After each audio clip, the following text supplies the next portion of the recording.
Hello everyone, it's Saturday, so that means we're streaming. I'm Money Black Mage, and we are continuing our live recap session. Saturday's session is time of Secret of Mana. Mana, my mistake. Hope everyone's enjoying their weekend so far. And yeah, let's get started. I do want to lead, by the way, with we just got Flammy. So now, this is that point that I think was always so magical in many of the 90s to millennial RPGs, back when overworld maps were kind of a more common thing. These days, you rarely see overworld maps because now most people want their worlds to be one-to-one, so there's no purpose to an overworld map. You just have the world. It's open world. Out with overworld and in with open world. So you don't really have barely any games these days that have that magical, hey, instead of just being on the ground, moving and walking from point to point, now you actually have access and the world is your oyster. Especially since when I was playing with Flammy a little bit earlier to jump from a grinding spot to a grinding spot, it was really nice to just be able to land anywhere. I was like, wow, you don't have to have designated landing areas, because fast travel replaced concepts like airship travel when, again, we moved from the concept of the overworld to the open world.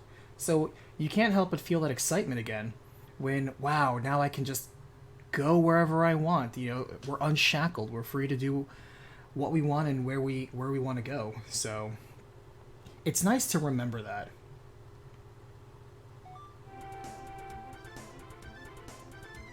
Okay, so first things first, is there a way to zoom out this map? No. Oh, you kind of can, actually. You can kind of raise yourself a little bit.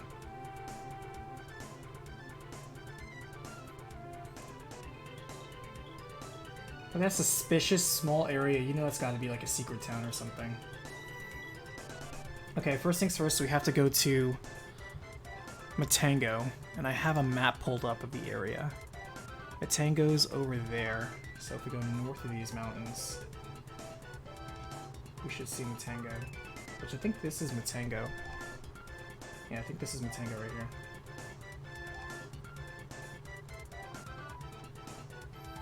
There we go.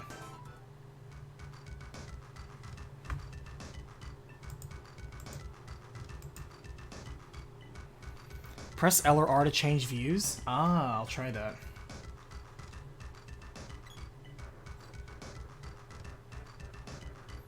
Use of special powers. Oh, there he is. I was just asking, how do you see the map? It'd be easier. Press start to see the map. I should have just done a button check. That's usually the old school way of figuring out anything, is just press all the buttons. Granted, back in the day, we didn't have controllers that had 16 buttons on them.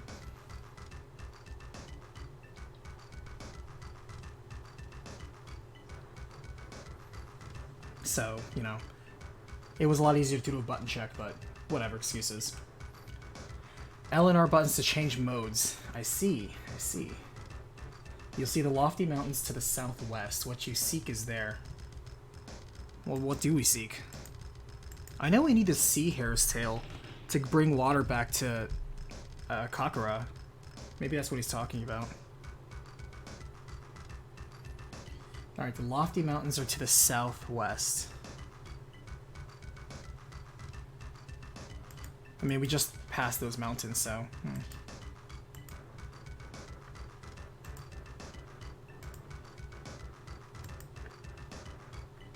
Let me minimize this screen here. How's it going, Dave? Thanks for jumping in, by the way. Appreciate your help as always.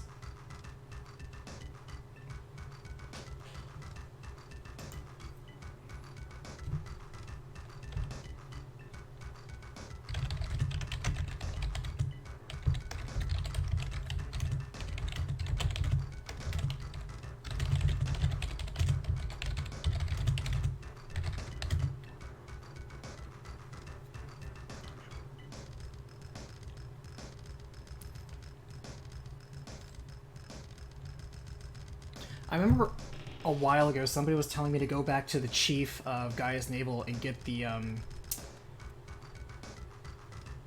Midge Mallet, I think. Hey Jax, hey June, how are you today?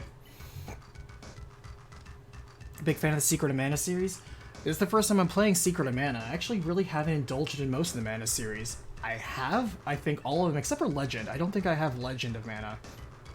But I have all the other Mana games. Gundown, welcome. And this is the part I love. I love that you can just access Flammy pretty much anywhere outside. I enjoy that convenience. Yeah, let's go ahead and make a detour and get the Midge Mallet, since you're not the first person to bring that up.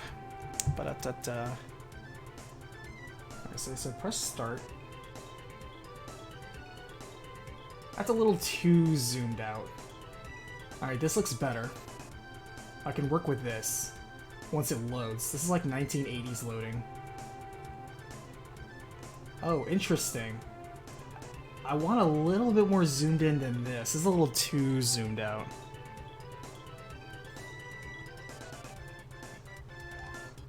Gaia's Navel is point number 4, which is right there. Oh, you just kind of go there, I guess.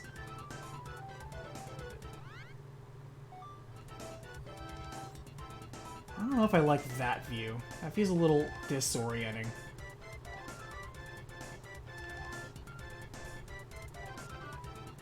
I guess I do prefer this, but I wish there was kind of like a little bit of a translucent overlay where I could see an overworld map alongside where I'm flying.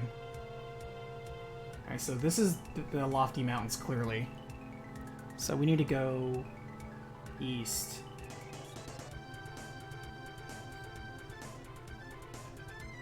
And Gaia's Navel should be here.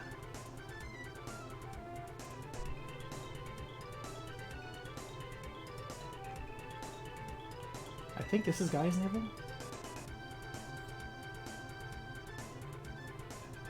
No, that's Pandora. This is Pandora. Gaia's Navel is here. Yeah, with the waterfalls, of course.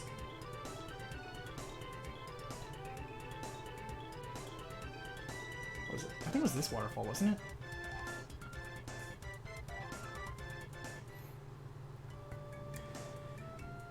June, just subscribed from the Ari recaps, which, by the way, are among my favorite recaps that I've done. Thank you so much for enjoying those. I enjoy those too.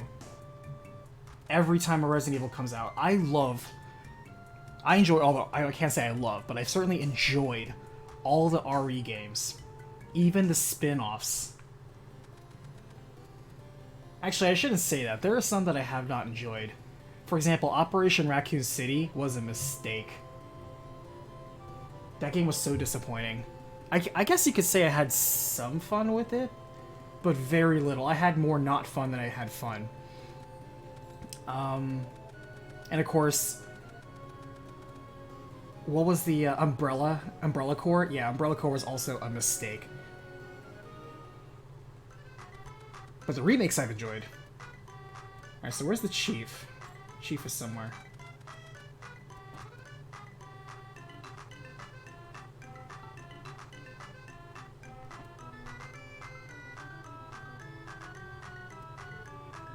Where is the Chief?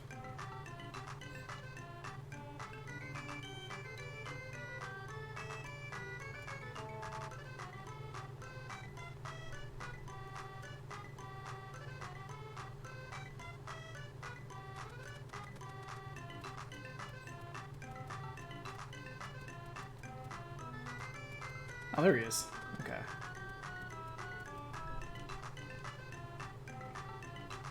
Somehow you seem older. You know what? They say I get older every single day. Take this mallet with you.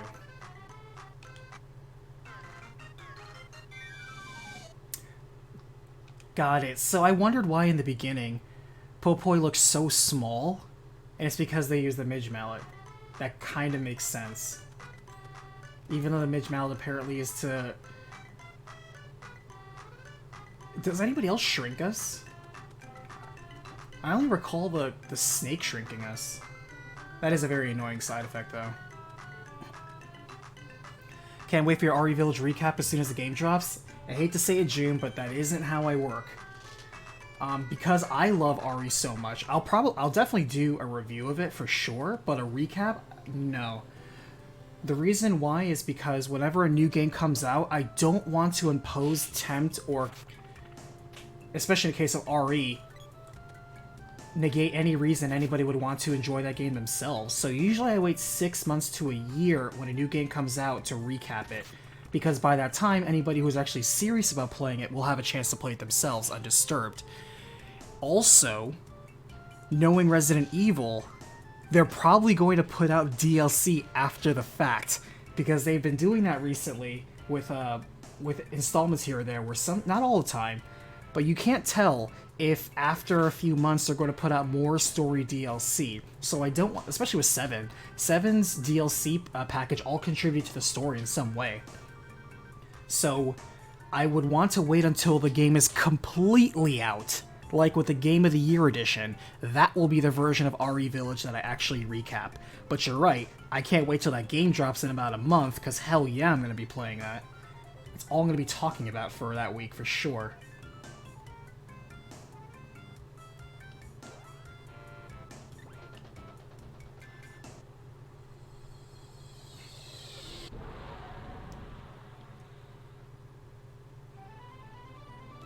Alright, so we got the Midge Mallet. What's next?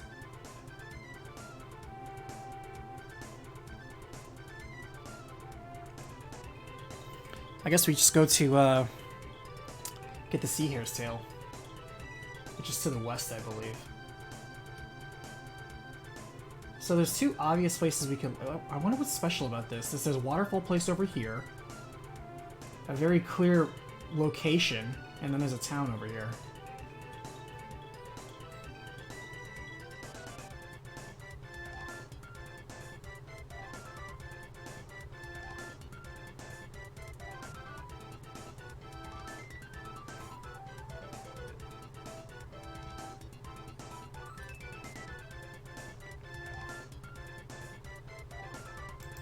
Are there any side locations that would be a good spot to visit now, just to get good stuff, but isn't necessarily a side quest? I wonder.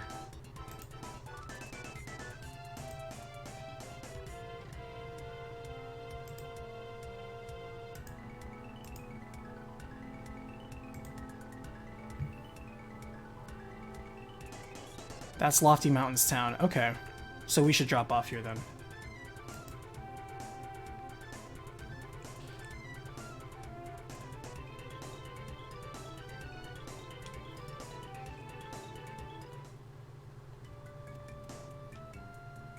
Welcome to Lofty Mountains. This is Mandala. Or Mandala.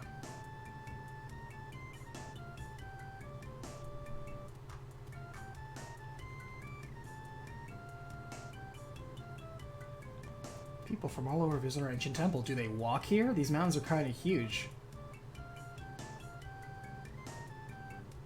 I was impressed till you said you flew here. Well, I can't tell which impresses you less, the fact that people will walk across these mountains, or the fact that I wrangled a white dragon and flew over here. That impresses you less? Man, this lady and her standards.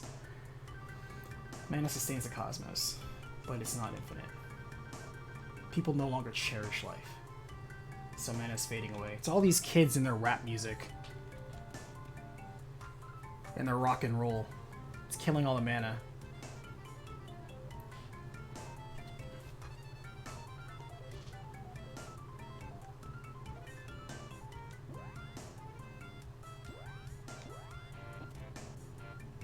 Hey Jesse, how are you today?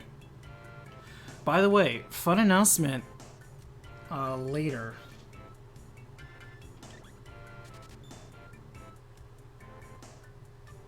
I'll probably do it towards the middle or the end of the stream. Just don't let me forget.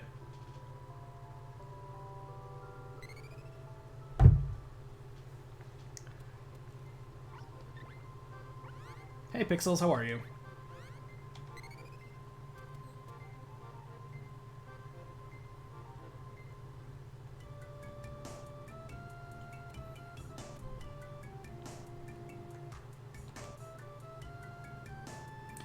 Alright. It's the Palace of Darkness. I wonder if it's actually in darkness. Hey Pixels, I saw you giving Destiny 2 a try the other day. Don't know what your first impressions were, but if it's something you think you want to stick with, then yeah, let me know if you ever want to have somebody just Sherpa you through the early game content. So that way you can just kind of have fun at your own pace. There's a lot of things you can do. Even if you're playing on the free to the play mode. Or if you're playing on Xbox Game Pass, you'll get everything. Alright, so we got some new stuff here. $18.75. What a weird price point. Hey Griffin, how are you?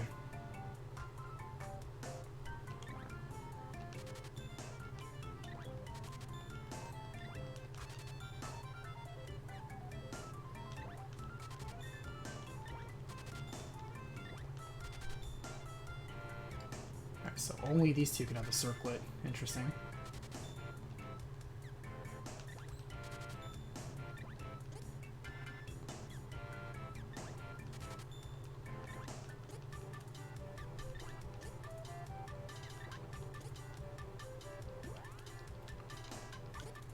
Alright, now we do the dance of upgrading all of our gear. Oh, there's that mallet.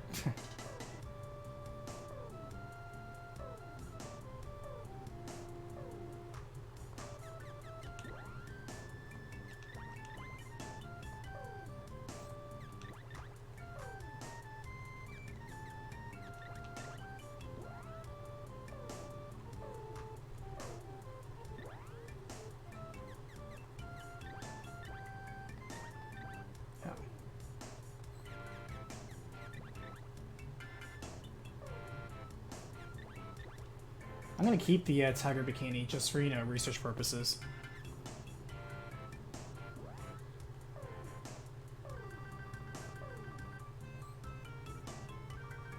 Yeah, PvP is... If you're jumping into PvP early when you don't have any of the mods or viable weapons, I hate to say, you're gonna get stomped. You do want to play a little... Like, it's a great way to get gear, though. If you do stick around in PvP, it's a great way to get a lot of gear fast. I'm not much help to you in PvP, but if you want to get through some of the single-player content and raise your level up so that way you can equip the better stuff, I can help you with that.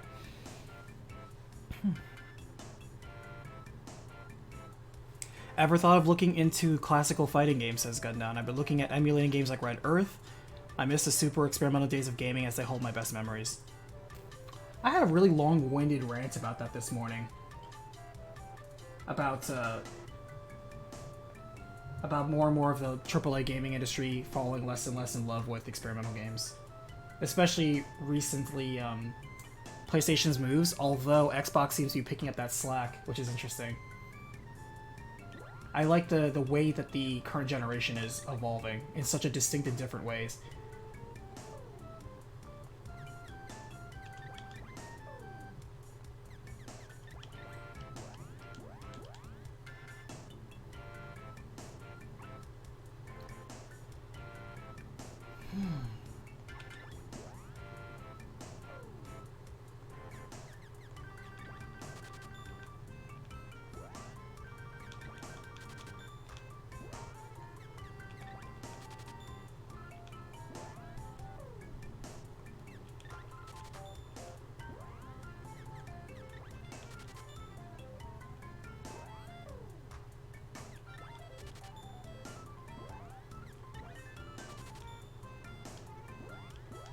Okay. We got upgraded. We're good.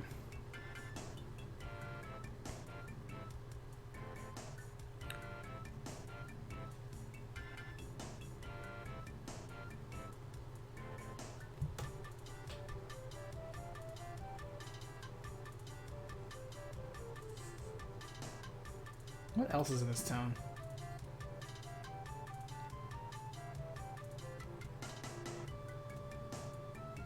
Ian, of course. If the game is a fighting game that has a story, not just lore, because a lot of fighting games have character stories, but the problem with a lot of those fighting games with character stories is a lot of those character stories are not meant to weave with each other cleanly. How's it going, Watts?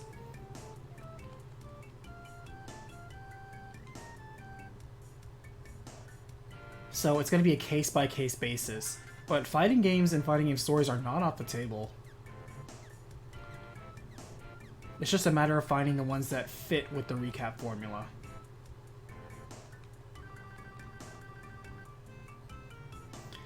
Jock and his disciple Jenk live on the peak. Do you plan on streaming any games that you've played before? I have, actually. I've done that in the past a couple times. You can visit the temple to the north for some lore. I'll check it out. I'll see if any of that lore is relevant or does any world building besides... Oh, hello.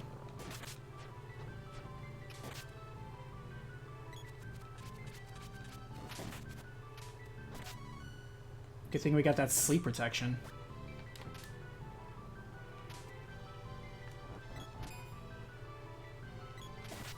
Because I don't care too much about lore, but we'll see.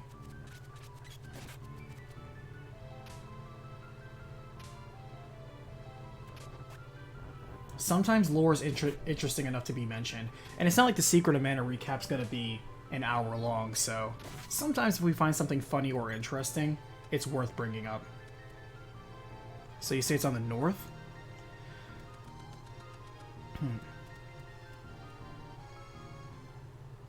There's nothing else in this town, is there? Play Sherlock Holmes again? I mean, I could. I'm waiting for the new one to come out, though. Oh, we can go north. I love the Sherlock Holmes games.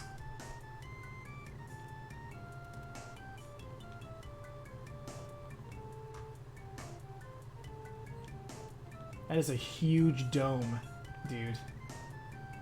This temple dates from the Mana Fortress War. Interesting.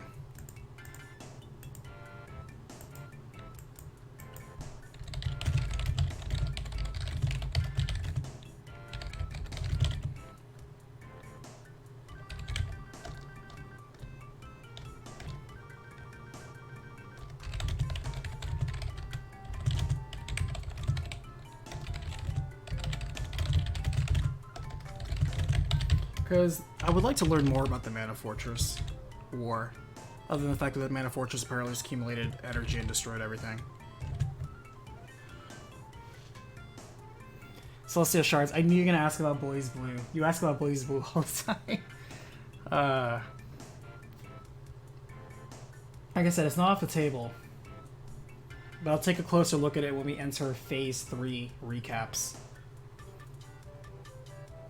The orbs inside stored data from that period.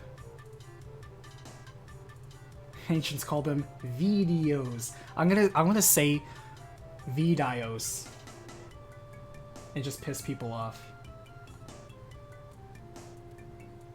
Although I think it'd be funny because that's the entire joke, is that they're not completely aware of them. Are they actually gonna show us videos, I wonder? Something called Vidios. Something called a VHS. Or this weird Betamax. The hell is a Betamax?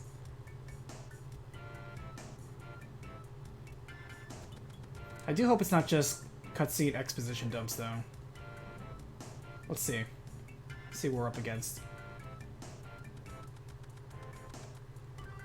Oh. Do we have to cast anything? Or they just do it?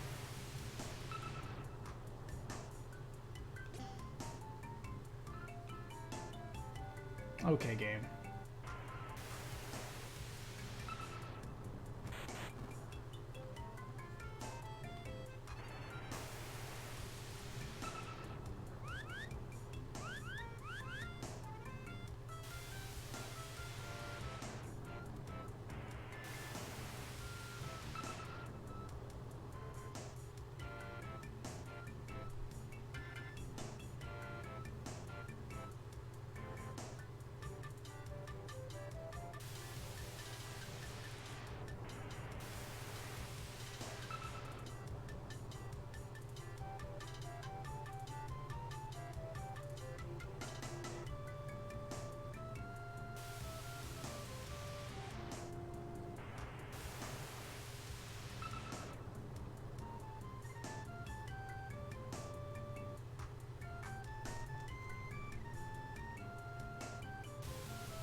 Okay.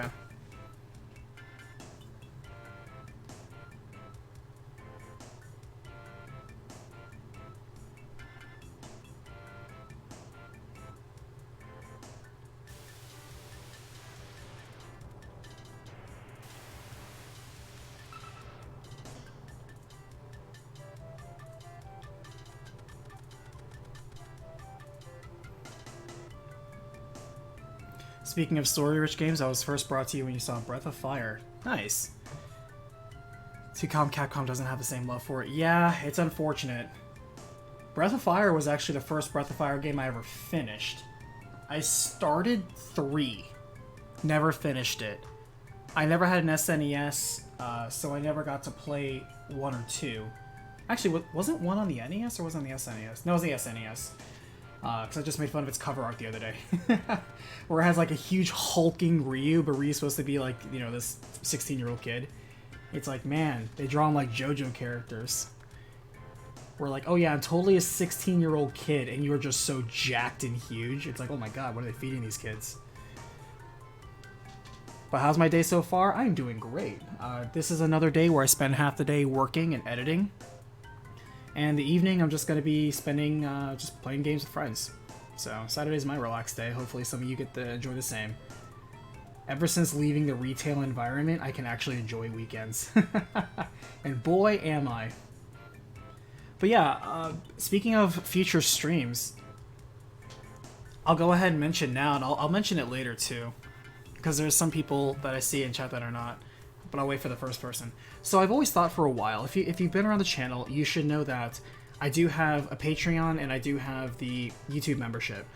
And one of the perks of either of those is that you're supposed to be able to vote on the next upcoming recap. But the problem is you can't share a poll between the two platforms. I started on Patreon first, so that's why every single month there's a suggestion poll and then an actual poll, and that's what usually ends up being the tent poll release for that month, is the people on Patreon vote for it. There's still restrictions on, like, you know, you can't pick MMOs, you can't pick mobile games, games that have emergent narratives or non-canon endings, you can't pick stuff like that. But for the most part, we just have a theme poll and we go on with it. However, the folks on YouTube land, it's like, man, I kept thinking for a while, what can I do that helps include them in the recap process that's of the same measure? And I think just now we came across the answer. Exclusive to the YouTube platform, we have the live recap situation. So anyone that's one of the YouTube enclave, as I say, then you folks are going to start getting, after we're done with Secret of Mana, I'll put up a suggestion post. You guys can post what we stream next. That'll also be the next recap, and we'll take it from there. So you guys get to vote on the next recap, and you get the bonus of actually watching it being constructed live. So that will be that perk. I think that'll be something fun and involved going forward that, hey, they get exclusive access to. And if you ever enjoy my very long-winded rants, there's always the Deep Cut series. Anyway, we have the temple there, so I guess we go to the Temple of Darkness next?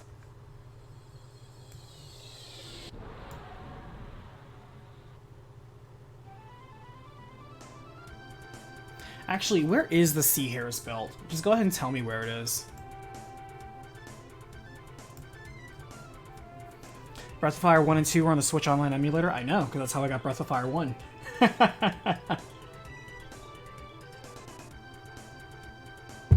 I have to say that Breath of Fire 2 is very high on the queue.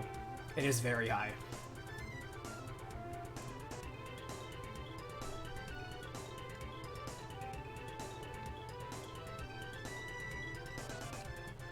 Alright, so...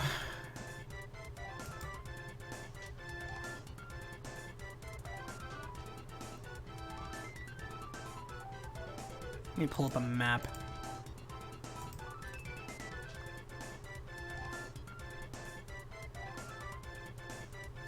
You have to first find Hexagon Island. You've said that before. What the heck is Hexagon Island? Because I'm looking at the atlas, which is actually kind of cool that they put that in the manual.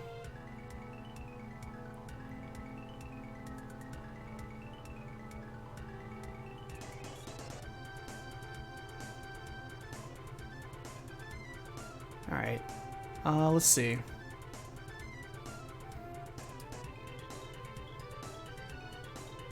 So there's an island that's above Taznica, which is over in the Western Ocean. Oh, there it is, yeah. It is a hexagon.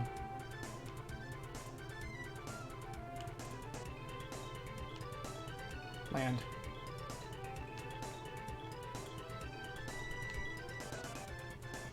Thank you.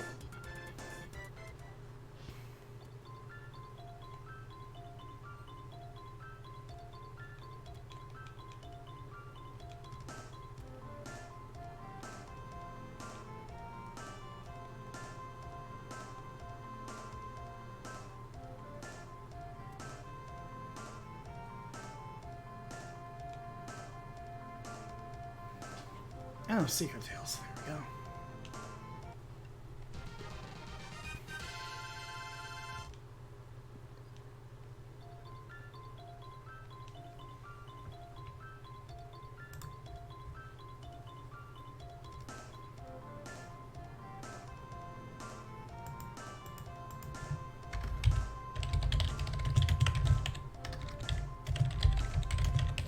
Alright, let's go back to Kakara, which is north into the desert. Let's see what else is in this place, though. Is this literally it, this little tiny village?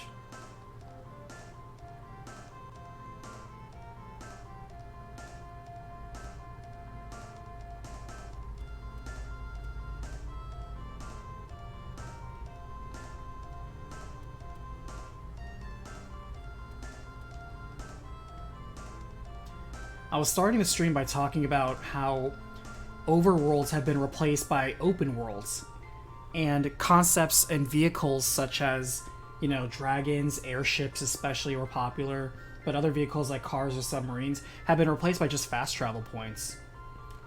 And it's interesting to see, like, you know, the excitement of getting something like a just riding the dragon or getting an airship. Interesting we can use our weapons here.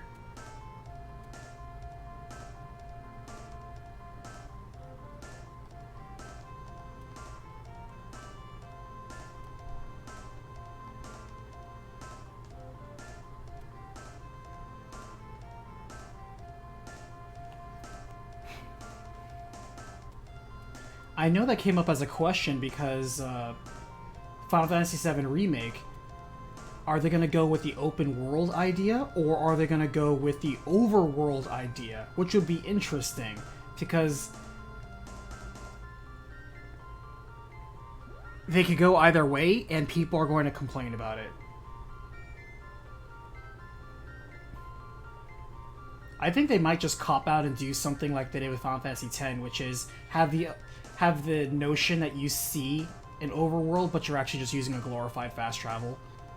Because in terms of Final Fantasies, it was Final Fantasy X that they stopped using the overworld and started using just fast travel points. And even though you quote-unquote had an airship, you know, the Fahrenheit and then later the Celsius, which that was a really cool design, by the way, they weren't the traditional sort that they did before, where you actually manually fly around stuff and there's an overworld. It's just a glorified fast travel hub.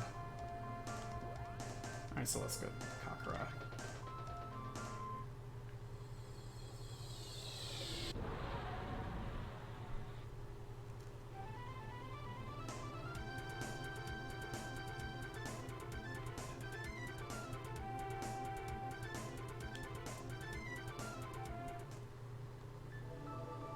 Oops.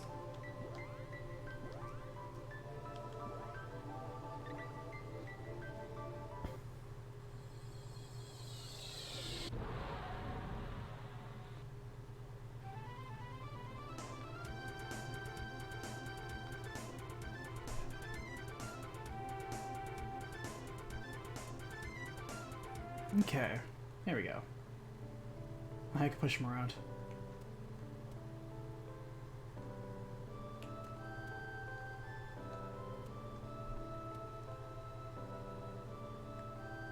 They're having a dance-off.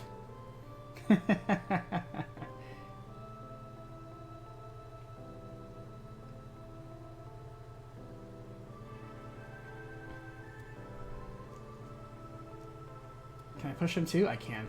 Darn.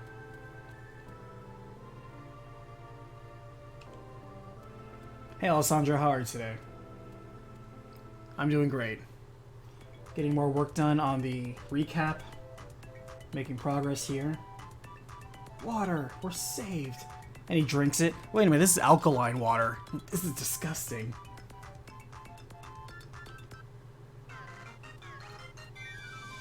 Got Moogle Belt. Nice. Moogle isn't the worst status effect, but it is certainly very annoying.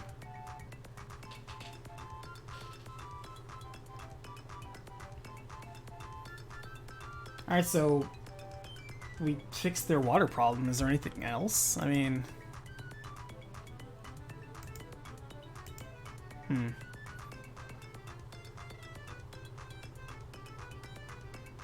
I guess we just go to the Temple of Darkness now.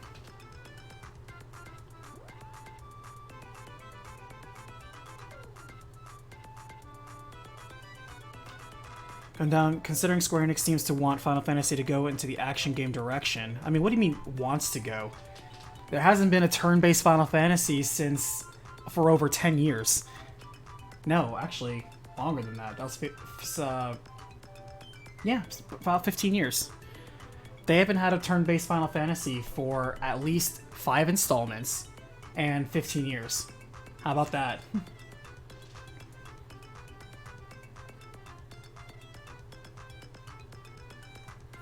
So I would say they've been action-oriented for a while.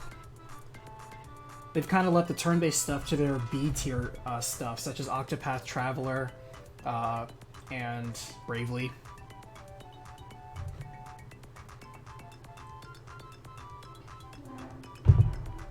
Do you think now we can finally get a main character that doesn't just wield a sword as their main weapon?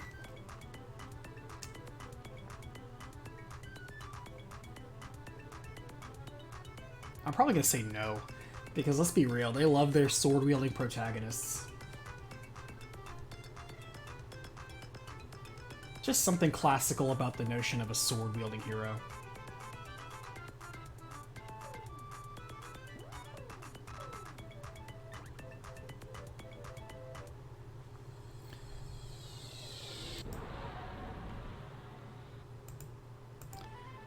Alright, south of Mandala. Temple of Darkness. Alright.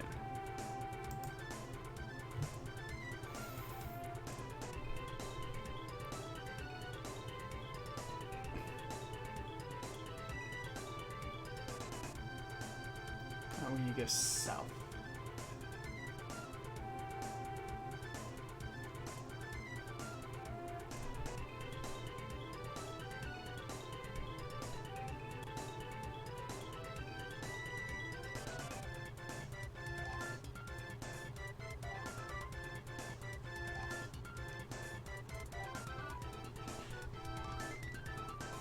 So that was the town we went to. I'm guessing this is the temple.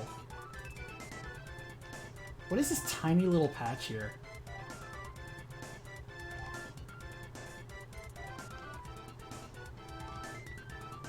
Can I not land on it? It's so suspicious.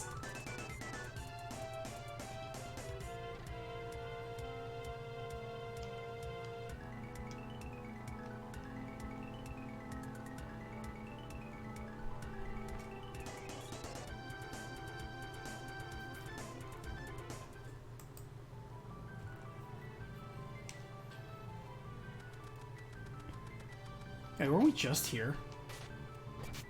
It's literally south of the village.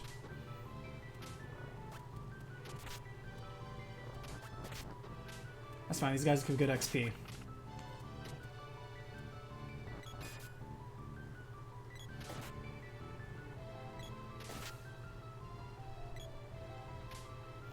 Ever since Kingdom Hearts came out, turn-based systems for Final Fantasy have been gone.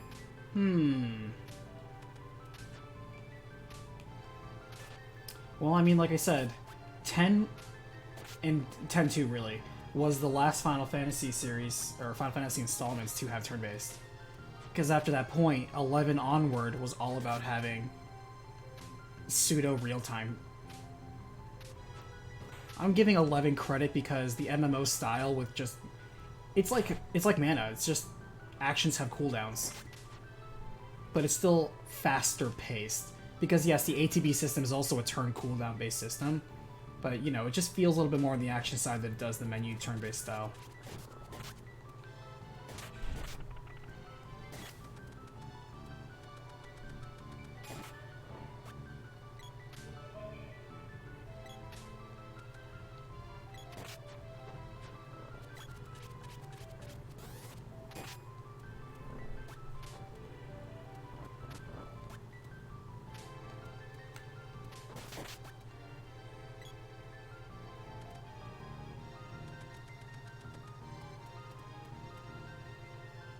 Alright, it's just more area. Alright, let's go into that cave.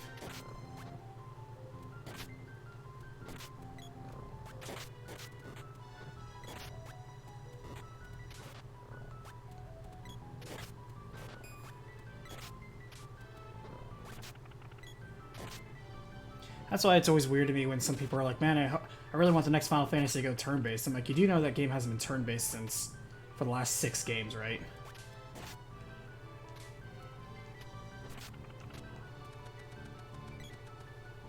It's not likely, Chief. Well, that's an interesting enemy design.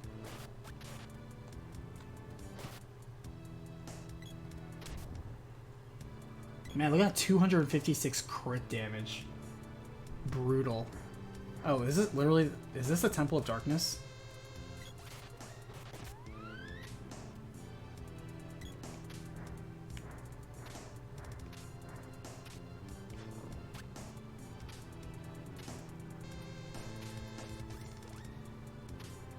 Alright, we're just gonna ignore you.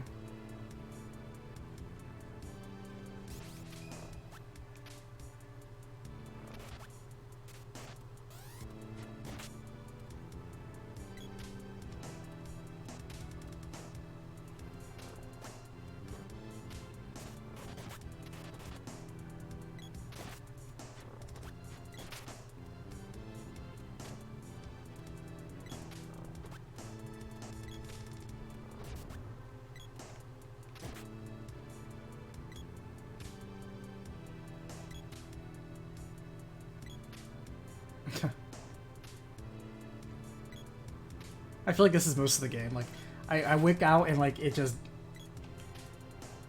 Sometimes it looks like they're dodging, and most of the time they don't do anything. There we go. Alright. What was the point of this area? I guess to show you that the right-hand side is a cave and the left-hand side is a dead end. But we can't go there yet, so there's a switch we gotta open. Yeah, it's more like the Temple of Greatness. Yeah, it kind of is, isn't it?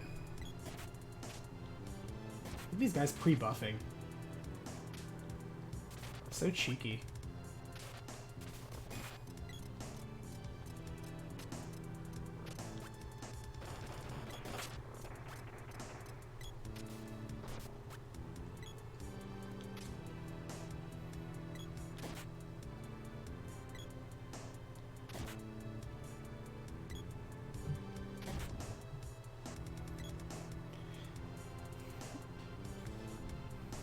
Andrew, Fantasian was pretty good.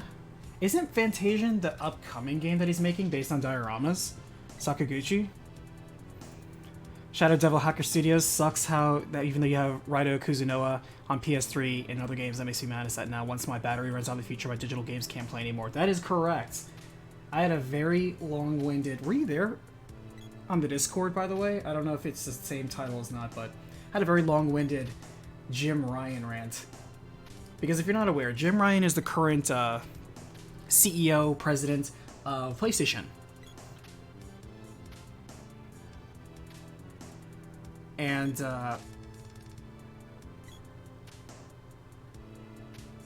he has vocally instantiated many of his initiatives that he wanted to... Alright, we're just going to forget view. Many of the initiatives he wanted to do for a while, which is... he doesn't love the past. He thinks old games are dumb, and he literally says, I don't understand why people play old games, they look terrible. Literally, he said that. I'm not exaggerating. He said, quote unquote, they look ancient. And he is more focused on a few select properties that have amazing visuals and emotional stories that are likely to get Game of the Year nominations. He's not interested in preserving smaller experimental titles. He also wants to engage and invest in esports, which he still feels strongly is going to be the future of gaming. So that's the reason why he closed old studios and small studios like Tokyo Studio, which was incidentally Sony's oldest development studio. Did they make big hits? No, but they certainly made a lot of experimental things such as Astrobot, Last Guardian, things like that. And all those people got funneled to other projects. Of course, he most famously is the one who spearheaded the buying of Evo, because that's apparently where they want to spend their money. He wants PlayStation to spend their money on that, and why he is closing down the PlayStation 3, PSP, Vita, basically anything that is not PS4, which I think he's only holding on to PS4 because PS4 games playing better on PS5 is the main reason people are buying PS5s. A lot of people, myself included, were making fun of the fact that he's closing down the PlayStation 3 store and then paying money to remake select PlayStation 3 games, like, of course, Dark Souls recently and The Last of Us that they're talking about again. And a lot of people are now catching wind of those decisions, but the truth is, Jim actually talked about those for a while.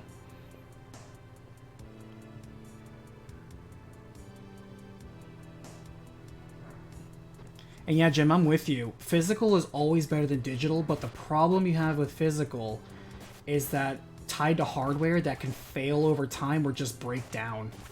And that's why we should, in an ideal world, in a different timeline, we do have the game industry that actually supports preserving their games with digital that makes it accessible and affordable.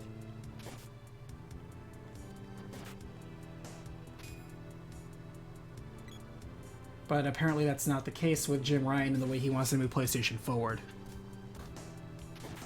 Jim Ryan, by the way, took over in 2019. It was a bit of a quiet transfer of power. And that's why when you didn't really notice too much, because everybody was just so excited on the PlayStation 5 launch, that you didn't really hear too much about it. A lot of people are like, who's Jim Ryan? I'm like, he's the president. I'm like, since when? I'm like, since 2 years ago.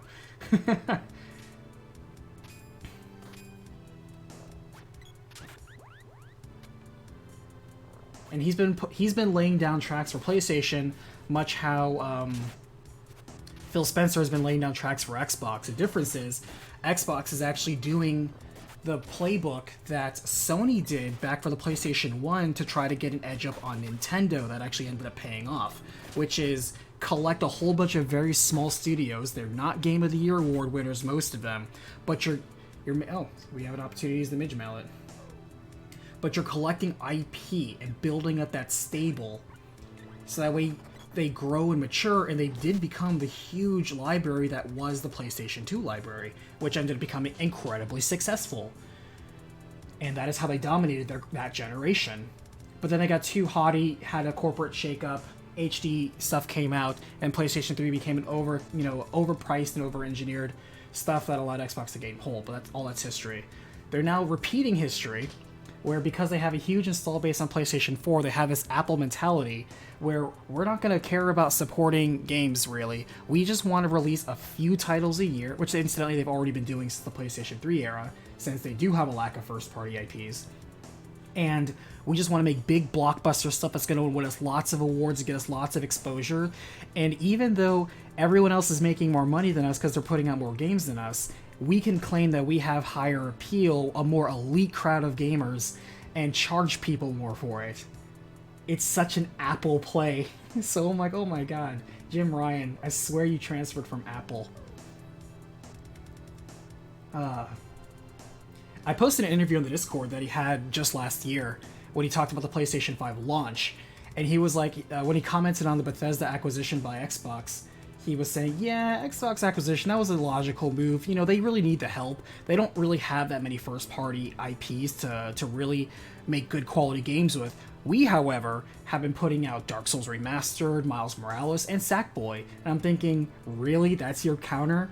Yeah, I'm going to counter Bethesda and stuff like Doom, and even as meme as it is, the Elder Scrolls, and Dishonored, and all those other properties like Wolfenstein, that, like Evil Within, and you're going to counter with a PS3 remake, an expansion to a PS4 game, and Sackboy.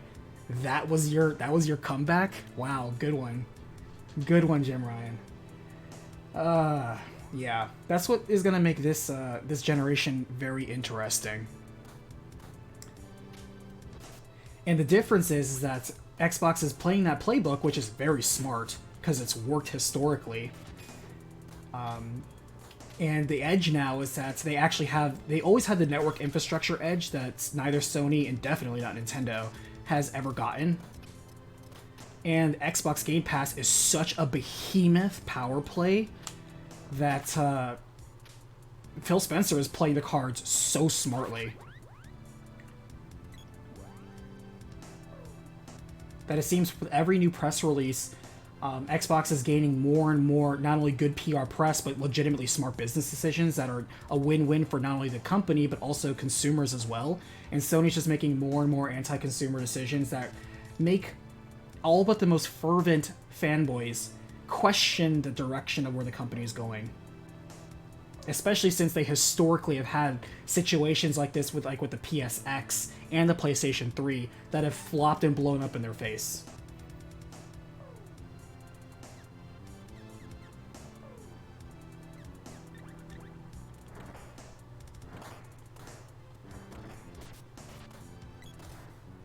This looks like a crack in a wall I could break.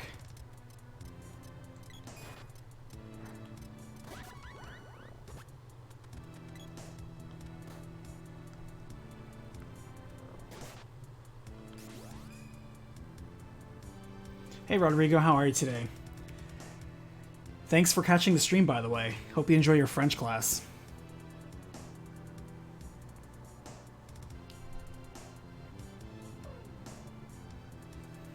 Just want to say I appreciate your work very much. You seem like a great guy.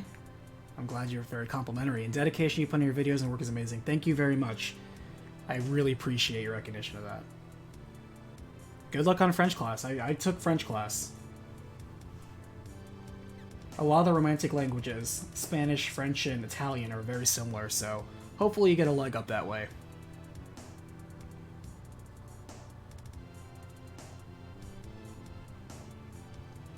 Use a bomb on the wall? I know, right? Alright, so we need to figure out how to get over there.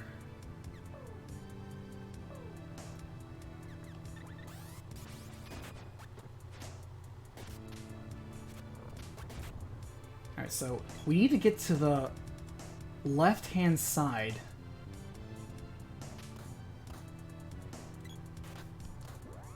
Did I miss something over here?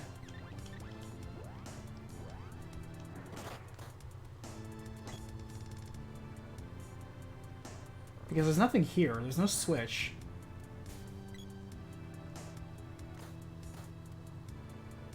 Oh, we just go down. Sometimes it's so hard to tell what's a door and what's not.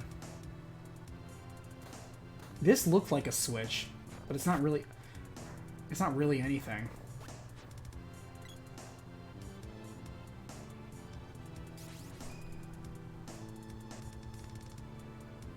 And yeah, Alessandro, it's Xbox and Sony squandering for that. Shadows, you're on YouTube and YouTube doesn't show me that you're streaming? Yeah, I don't know how to get the alert for that. Oh, here's another switch. I guess we jump down this hole. Oh no, that opened the gate. Okay, so now we gotta get back down there.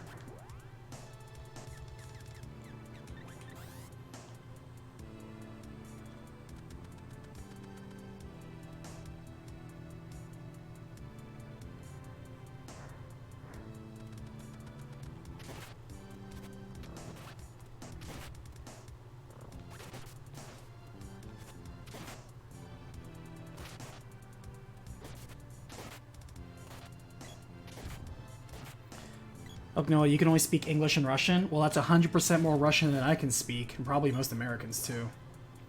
Alright, does Midge run out on its own, or should I just be using the Midge Mallet?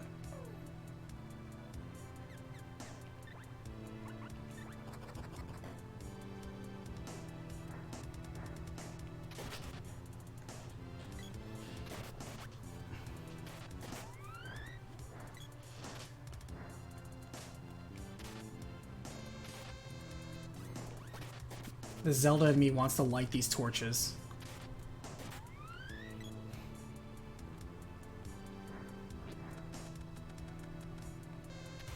So yeah, a lot of the tracks that got placed down over the last 5 years are coming into fruition in very fascinating ways. Because I love that Xbox, PlayStation, and Nintendo are all working on different playbooks. And they are finding success.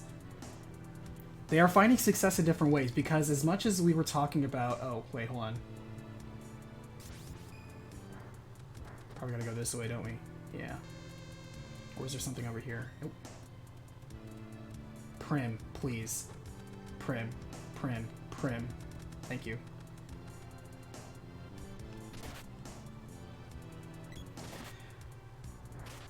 Because, as much as many of us, myself included, disagree with the Apple mentality that Jim Ryan is taking PlayStation in, more so than PlayStation was already. Because let's be real, PlayStation always had a pseudo-Apple mentality, especially since the PSP era. Oh, you can only use our adapter. That's incredibly overpriced. You can only use our battery, which is incredibly underperforming. You can only use our memory cards for the Vita, which are savagely overpriced. You can only use our, weird port that they use for information exchange. You don't want to use the USB. They kept doing stupid exclusive stuff that was no purpose. It created no value except to overcharge for stupidly proprietary equipment when everyone else is using stuff that is far more common and far more affordable. They just did it to charge more because they had an install base that they could get away with it. Because yes, they would lose customers over it, but more people with the fervent install base that they had, I'm sure they ran the numbers, would stay behind and be like, well, it sucks, but hey, I love PlayStation so much and I've been a PlayStation person for so many years, so I'm just gonna stick with it and pay 3 times more for the same exact technology everyone else is doing. And just, they want to convince you that it's better because it's PlayStation. Like that stupid Apple slogan. Oh, relax, it's Apple. I'm like, wow, how conceited of a slogan. It's almost as conceited of a slogan as Play Has No Limits. Which somebody pointed out, they posted that Play Has No Limits right after they showed the announcement of we're closing down all the old stores. It's like, wow, how conceited. So yeah. But, like I said, there are some people that are fervently in favor of this because they're like, hey, quality over quantity, who cares if they're only releasing 3 or 4 games a year? If it's quality like God of War, or MLB The Show, or Ratchet and Clank. It's like, if that's what makes you happy, fine. Because those are the people that do only buy those high-profile exclusive games. So to them, there is no loss. This is nothing but a gain. English is the most difficult? Of course it is. Even people that natively were born here don't know how to say things. We're constantly disagreeing. That's what it means to be American. That was a secret door.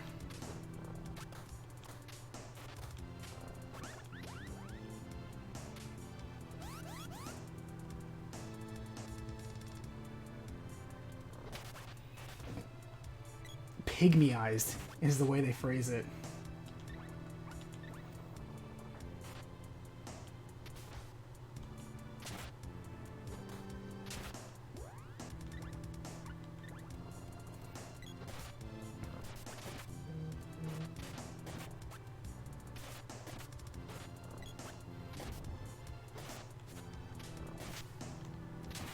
All Vitas have a micro USB port that can be used to charge a device. The memory cards are a problem, but were not intended to be proprietary. Sure, but you know how that turned out.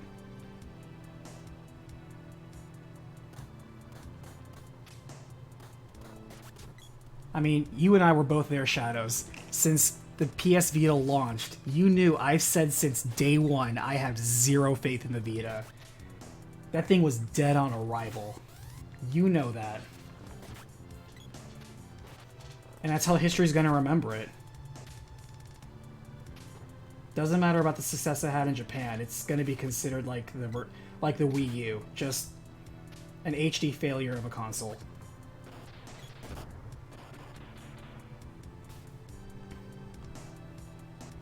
And you know me, I just bought the PS TV to play the few games that I wanted to, like Tales of Hearts R and Persona and like Hyperdimension Neptunia. Like, I just got the Vita TV, which was like $30, to play the games that I actually wanted off that console.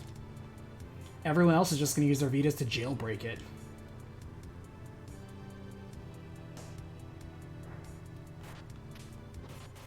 Which, I'm going to have to pull that thing out when I eventually do Tales of Hearts R.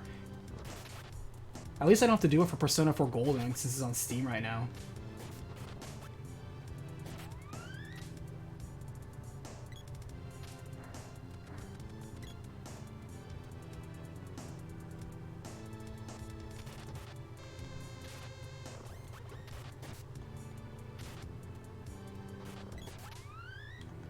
Alright, let's check this chest out.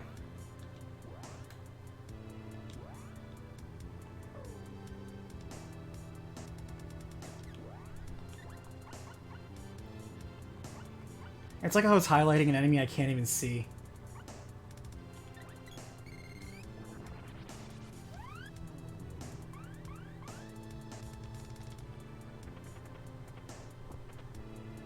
Magical armor. I can't believe it actually gave me really high grade armor and I can't use it. At least I can sell it. Found 1,000.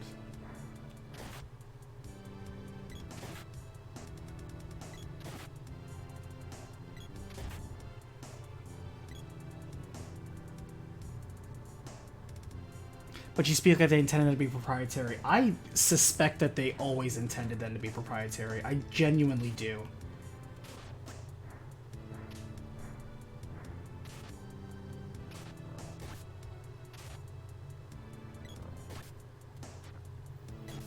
It's like when Xbox did the whole audio adapter thing.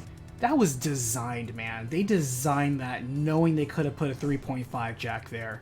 They designed it to where you had to buy their stupid proprietary adapter just to do existing technology.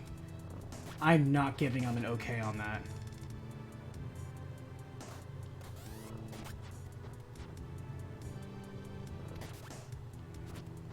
Wait, it opened up this door that goes nowhere?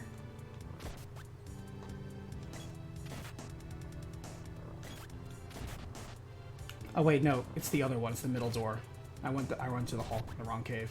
Sorry, all these caves look exactly alike.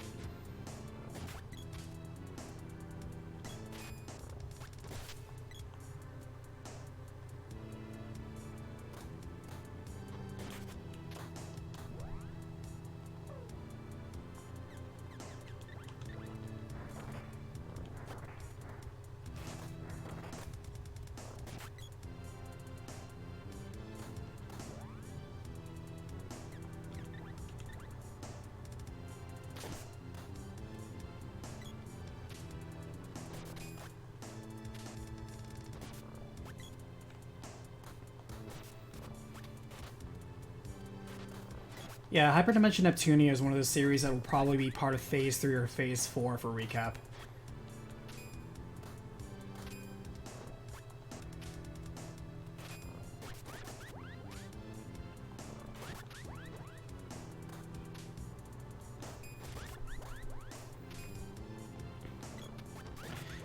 Jason, I don't get why you compare it to Apple, though. Apple would throw in the adapter for free in the box. Is that a joke? I can't tell. Because Apple wouldn't. What Apple chose to do historically is they took the port out entirely, so you had to buy their wireless earbuds. And of course the recent controversy of not including a charge port in with the new phone that you get. That whole controversy. So yeah, Apple would not. Apple would absolutely charge you more if they had the opportunity to. And if you love Apple, I'm not downing on it much. But they make decisions that are very clearly not pro-consumer. And they attempt to use the rapport of their name to hide behind it, which is what many companies most recently, I'm not saying PlayStation or Jim Ryan is exclusive in that. What I'm pointing out is that they're playing from that same playbook, and it's been being used multiple times historically. The whole thing is make more money by taking advantage of the faith people have in your brand. You are taking advantage of the consumer. That is not in any way enhancing the consumer experience. Taking away options does not enhance value. Especially for stuff like the digital marketplace. So what if you're not making as much money on it? Perhaps that's just a way that you can remarket it later.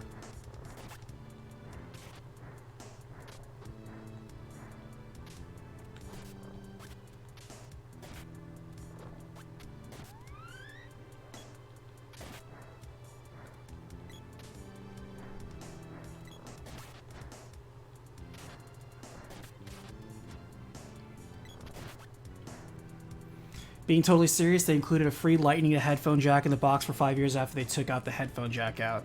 Jason, I hate to say it, but that wasn't free. You paid for that. When you bought that phone, you paid for it. That was not free. They can call it free, but somebody paid the bill somewhere to put that adapter inside that box. That was not free. It's like when people say Game Pass is free. Game Pass is not free. You pay for it monthly. Yes, there is additional content that is added at no additional cost to you. But Game Pass is not free. Or when people say, oh, free games with gold, or free PlayStation Plus games, those aren't free. They come with a membership. There's a very nuanced but significant difference there.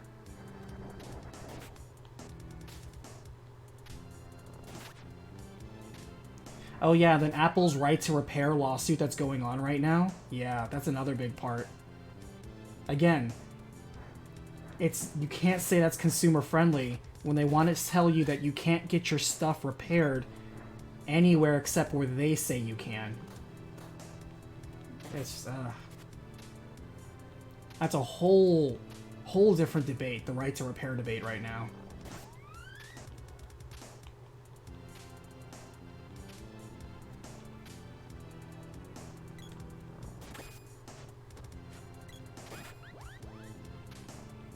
But like I said, for every person that disagrees with the decision, there's always a person that does enjoy the decision for different reasons.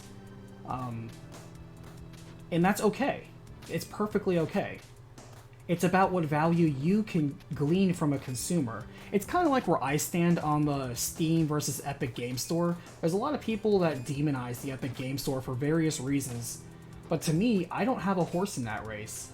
Because to me, whenever I go and buy a PC game, I'm just there to buy just the PC game. I don't care about most of the bells and whistles on the Steam ecosystem.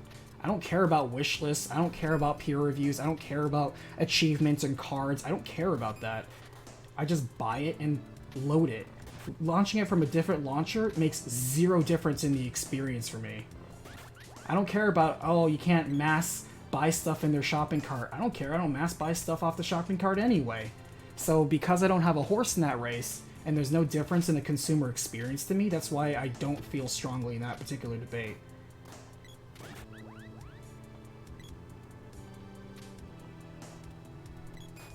Nah, whatever. I'm gonna leave this guy alone.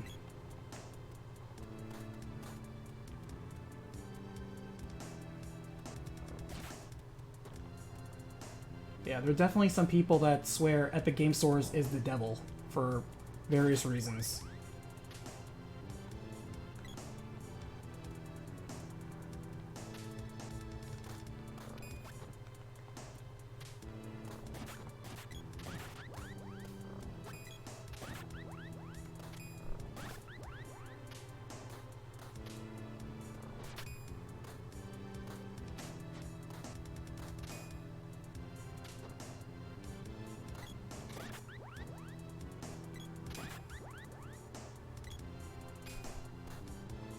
Feel free to attack this guy. At least we're getting XP every time we kill the clones. There we go. Oh crap, we're in a boss fight. Eye Shade will test you. Alright, real fast. Saving.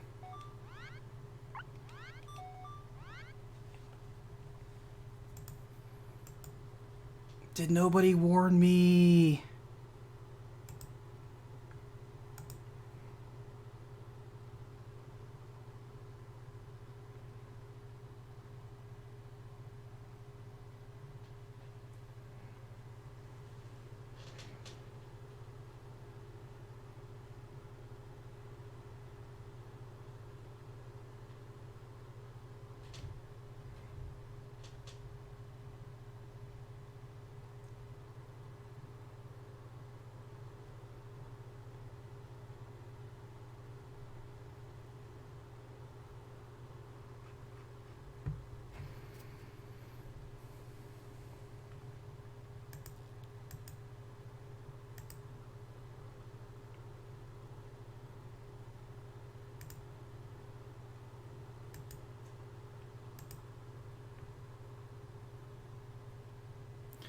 Alright, so...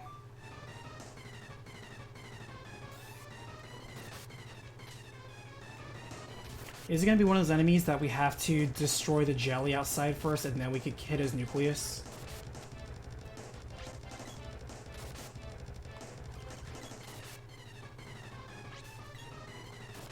Alright, let's try a gem missile and see how it stays on that.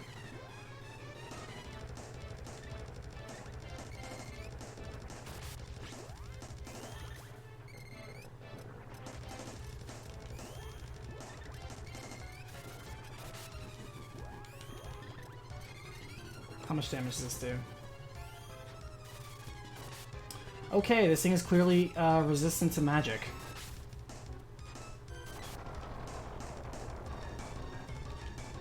Or maybe it's just resistant to earth. Let's analyze it real fast. Is it called lime slime?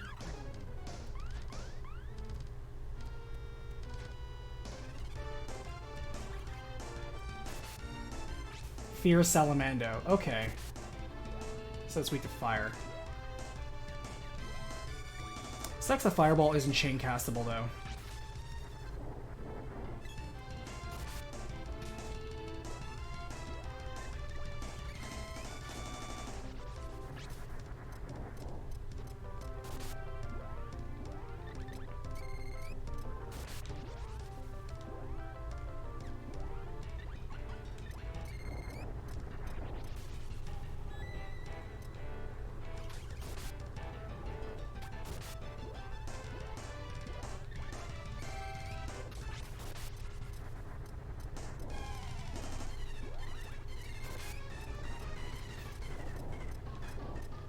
Randy's just constantly on fire. He's like, I'm burning. Literally burning to death.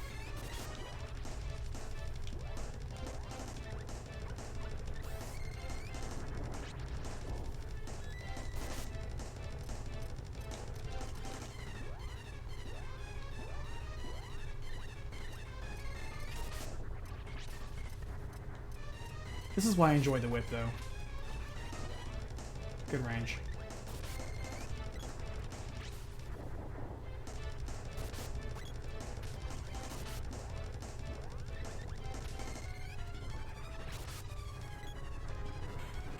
There we go.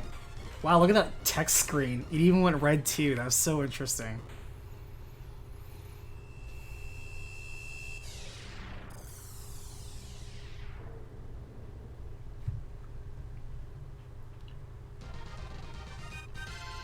Text glitched out there for a second.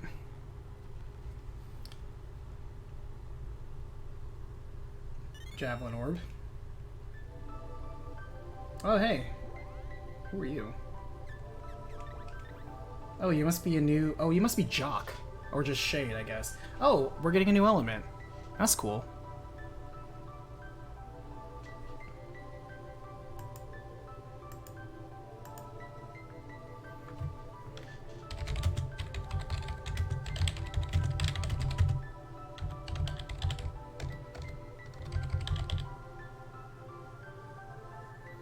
Remember to touch the mana seed. Yes, thank you for reminding me, Dave, because as you know, I habitually forget that.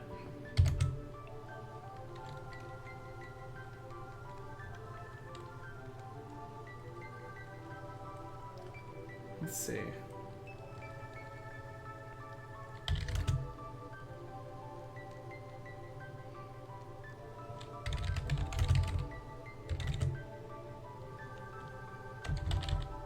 What was this called? Was this called the Palace of Darkness or something? Yeah, it was like a Palace of Darkness. And we're like, this is the Palace of Grayness more than anything.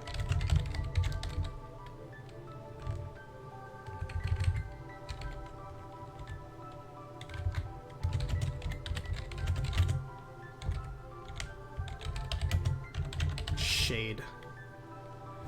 I'm the spirit of darkness. Few have defeated my dark servants. They're more like gray, but you're right, it's a dark.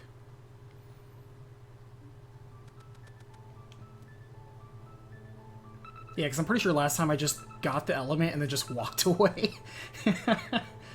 Alright, now we have the seed power. Let's just double check to make sure everything's cool. There we go. Oh, did we miss one? Was there somewhere we were supposed to go before the darkness?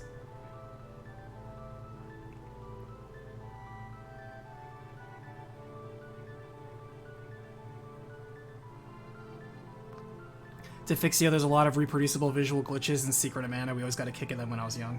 Yeah, all you can do is just, you know, laugh. Like, ha ha ha, 1993.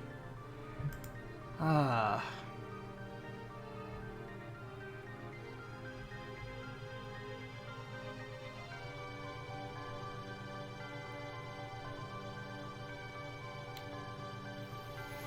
Shattered, you're saying please answer. I'm sorry, I must have missed your original question. If you could just repost that, I'll take a look at it. When dungeoneering and fighting a boss, I tend not to look at chat too often, because otherwise I'll just stay in place and just talk with you guys all day, which might be fun, but isn't very productive when writing a recap. Okay, clearly I missed a mana seed at some point. Anyway, the whole moral of the story before chat, I see you're having a very lively discussion, which is great, on companies and their pro-consumer, anti-consumer practices. I think we can all agree that we should just simply demand more of companies and not allow them so easily to take advantage of goodwill that we give them, because there needs to be a middle ground. Companies should be charities and do everything for free. That's not the point. And consumers shouldn't expect everything for free either. But there shouldn't also be that middle ground where we have demands and they should favor those demands in order to earn business. That should be the ideal relationship, and striving towards that is where we go. Where we deviate is when we start getting complacent or allowing them to decide for us what is best for us when we should be thinking for ourselves what is best for us. Because let me tell you what, there's a lot of consumers I don't agree with in terms of what they think is okay for complacency, and I also disagree with where companies can also be complacent. So you need people who complain, people that are dissatisfied, people that critique, because if there's no squeaky wheels, nobody's getting grease. I think we can all agree to that.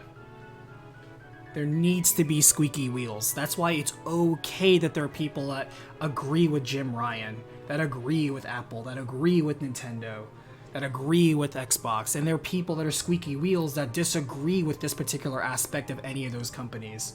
It's okay. We need both sides. There's no other way to find middle ground if we don't have two sides. And yeah, no company, Alessandro, you have it right too, no company is ever beyond reproach. Anybody can be criticized, and should be. There's always room for improvement. Hell, I'm criticizing myself every damn day. There's always room for improvement. Anyway, clearly we missed a mana seed. I'm guessing because there's a mana seed of darkness, there's a mana seed of lightness. Lightness. Just light, maybe?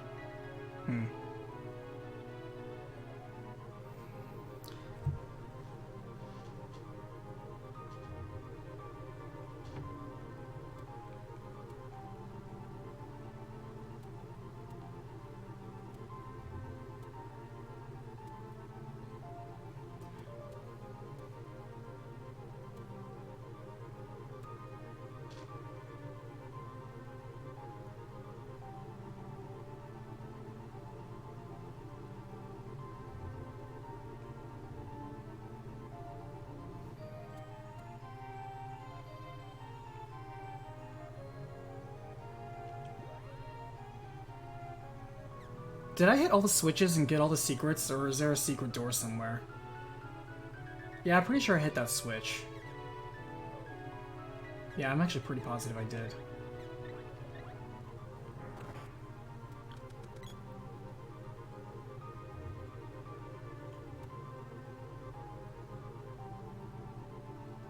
Wasn't there... I can't help but feel there's a staircase we didn't take yet.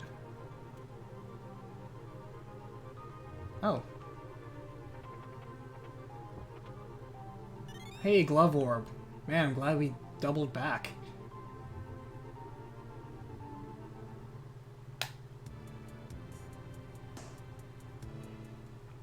Oh, you know what? I always forget that we have the magic rope and we could just warp out. But you know what? Hey, it's good that we walked out. Alright, so I'm guessing the next place we go is up here. Let's go cash in our orbs.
Shadow, you repost the message and I didn't read it. You'll never see the news we're trying to tell you. Well, what's the news? I'll tell you right now, if it's a link, then you're not able to post links in this chat. I'll tell you that right now. So if you're trying to post a link to a news story, sorry, but I wouldn't be able to see it or follow it anyway.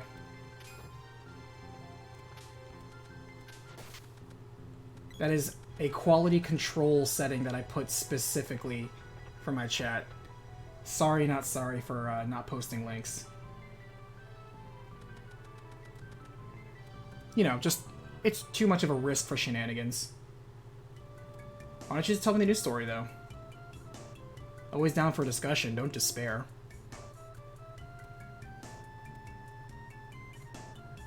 Alright, let's heal up. No, not there.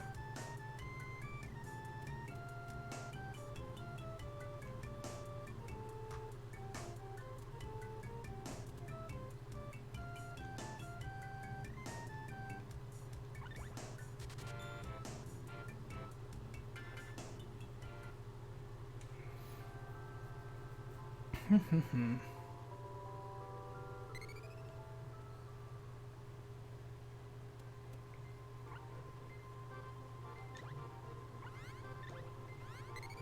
at us, level 38.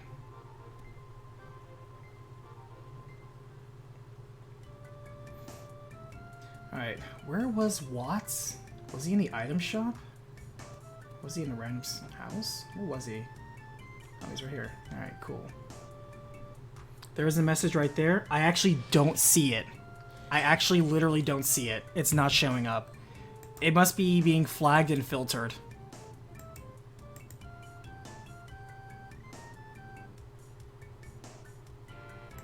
If someone else in chat can confirm, because I do not see it. It is not showing up.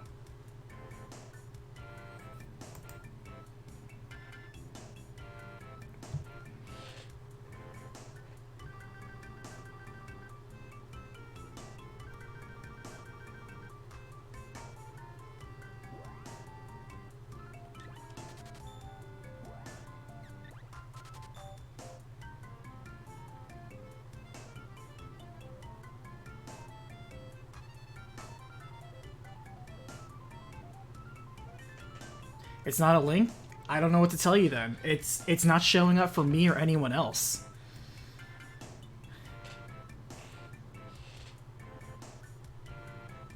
Look how everyone's gone photo negative over to the right. How creepy. Or to the left. Burp. Alright, I think we have everything we need. Hypo Fist. It's just a message? Is there a word in there that's getting filtered, you might be thinking? How about this? How about just post the message on the Discord? The link should be in the description, and I could take a look at it. Because if there's a word in there that's being filtered, then that's probably the next thing.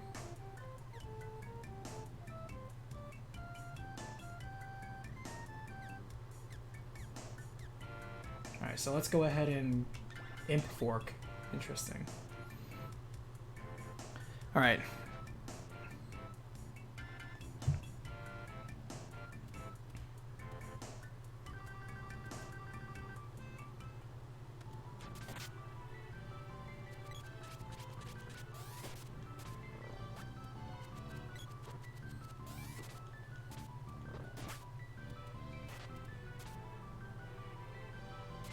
Oh sweet, does the Hyper Fist cause Balloon? In that case, I love it. Oh, we're 41. We're not 38, we're 41. Ooh, baby.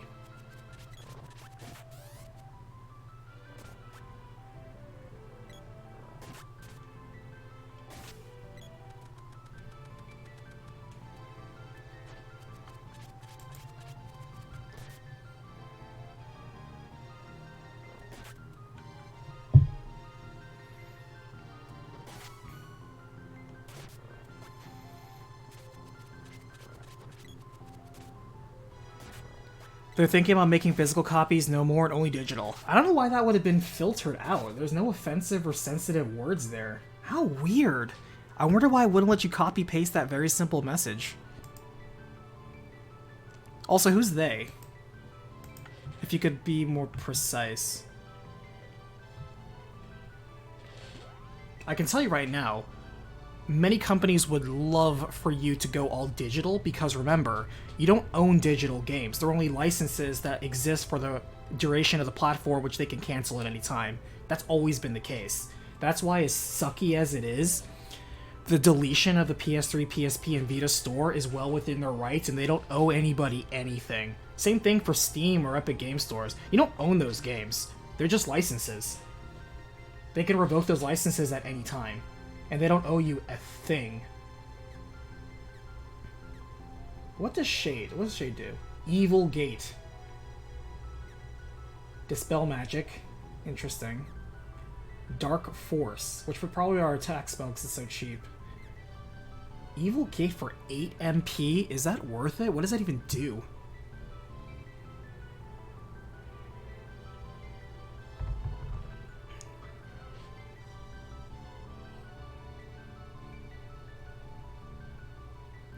But that's the reason why they make the digital versions of the Xbox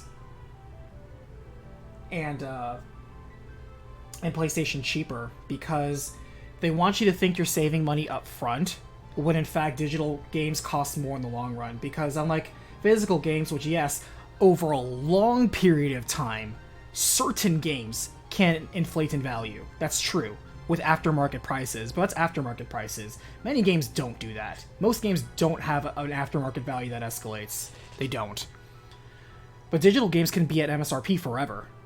They don't have to go on sale at any given time. Physical games go on sale much more often because they occupy a space that people who are trying to sell it don't want them to occupy, so they can sell more stuff. That's why you see physical sales way more often than digital sales. Especially day one. So, digital games not only cost more in the long run, but they also have less staying power. This does cause Balloon. That's cool. But because it's cheaper to produce, obviously, and easier to maintain, that's the reason why companies, it's a win-win. If you can get more people to just go digital, then it's great. And to be honest, there are a lot of people that love that. A lot of people are like, I don't want to have physical games all over the place. It's just junk. A lot of people consider it a burden to carry physical libraries, that They think it's a lot more convenient to simply have just vaporware. Especially as cloud gaming becomes more prevalent and it becomes more convenient to carry your digital game library around with you. I'm not gonna lie, there are many games that I do prefer digitally, and again, I love the Xbox Game Pass, and concepts like the Switch, NES, and SNES collection. I love that. Because you and I both know, buying SNES games that have like an average price of like 90 to 100 bucks just for a decent copy is outrageous. The aftermarket price on those physical versions is just ludicrous. So, even though actually... Oh, wait. Sorry, when that egg hatched, I'm like, is that a friend or foe? This thing just hatched to get killed by us. How morbid.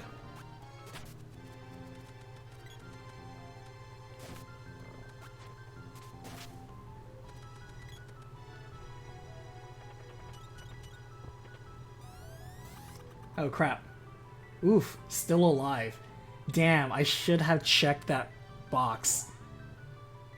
I just picked it up without thinking and it almost killed me. In PlayStation's case, you can still download what you already bought, for now. But just like the 3DS, DS, and Wii eShops, they phased it out the same way. Even for the older PlayStation units, or Xbox units, they phase it out where they stop where you can't spend your money on it, and then they phase it out later where you can't download it. So in a year or two's time, don't be surprised when you can't download your licenses either. They're just going to shut it all down. And before anybody says they're not going to do that, oh yeah? Go back to your PlayStation 3s and try to download PlayStation 2 games. See how long that lasts.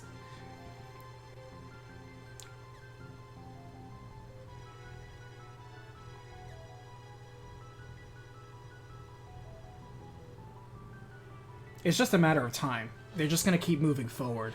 And it's not a, like I said, it's not a purely Sony decision. Every company's made that decision too, where they kind of just move on and they cherry pick what they want to do later. That's why you can only pray that the publishers do actually have collections like this, Secret of Mana. I'm not playing on the SNES, I'm playing it on my Switch.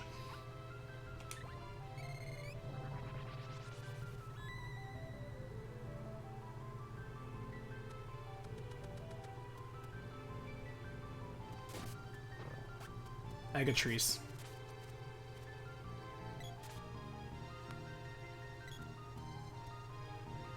Do we need the whip? We're gonna need the whip, aren't we?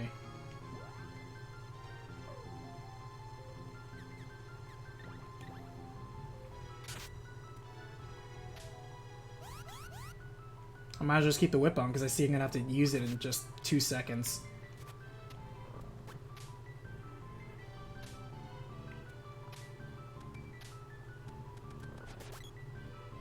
One of the things that's also good about physical is that because you legally own it, you can walk that gray period where it's also okay to create backups of it in emulation, because it's not piracy. Piracy, you stole the game and you're illegally creating digital copies or distribution that you don't actually own. Because you actually own a physical copy, it's okay for you to emulate it because you're just literally creating a backup of an item you already own. That is well within your rights. A lot of people try to sidestep that. Be like, well, if I steal it legally, then I can emulate. I'm like, no, you can't steal something legally. It's not. That's an oxymoron, man. That's like when people ask for, can I get a subjective opinion? I'm like, there's no such thing as a subjective opinion. Do you even know what that word means? Or my mistake, an objective opinion. Subjective is, of course, redundant. An objective opinion. I hate when people say, can I get an objective opinion? That is, oh, God. Stop it. Stop that.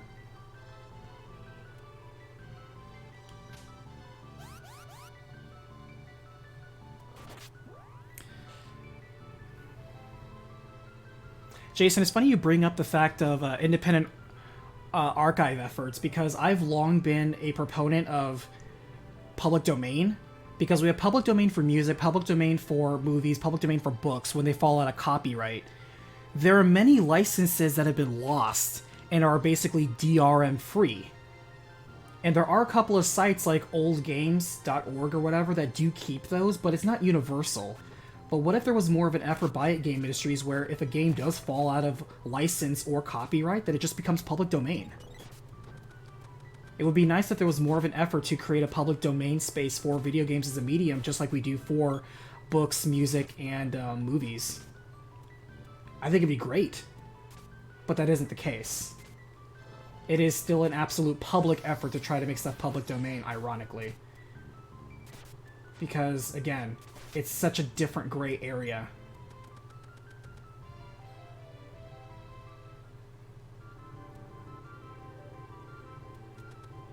Whoa.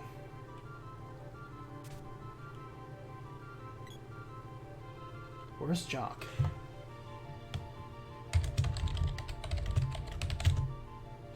Didn't they say Jock was a sage?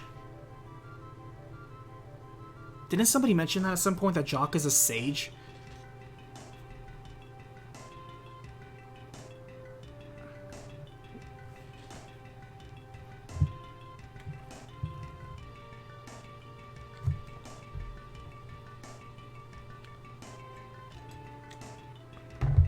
I'll be honest though, I do pay extra every single month to have a storage unit, purely to hold my physical media. So, when I upgrade living spaces, I'll probably have a room for it, just for that, which I think is kind of lame, but you know, it is what it is. That's the burden.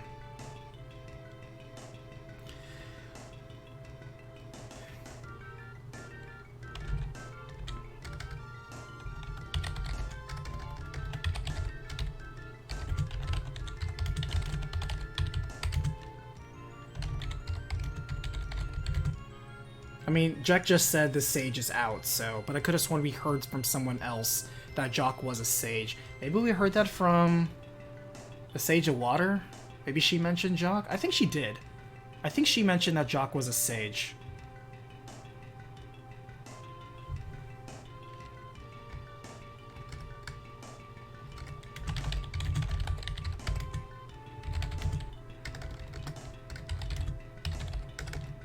His big bird disciple.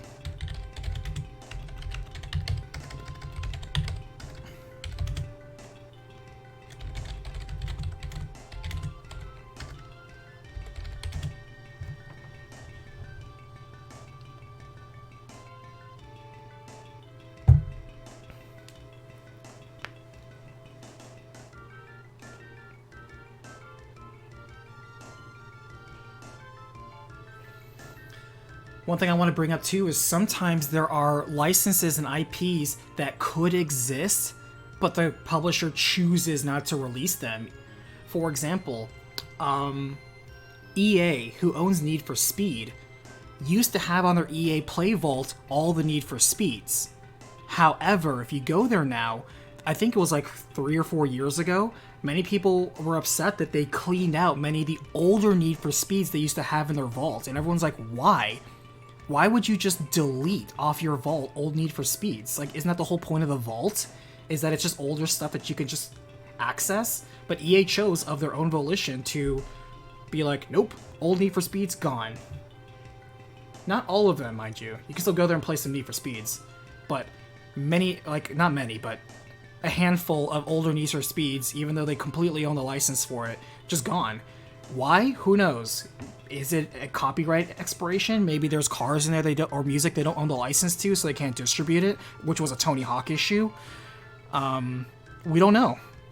It's just, it gets lost in the crack, and now some of those Need for Speeds you're not getting anymore. Doesn't matter if you bought it. Doesn't matter how many hours you put on it. It's gone. You can't download it even. And yeah, just like Jim Ryan would say, why would you want to play those old games anyway? They're ancient. I will always make fun of Jim Ryan for saying that about the old Gran Turismo games. When they were promoting the recent Gran Turismo, and he said, I don't know why people play Gran Turismo 1 and 2. They look ancient. Literally what he said. I will always make fun of him for that. What a tactless comment. The disrespect.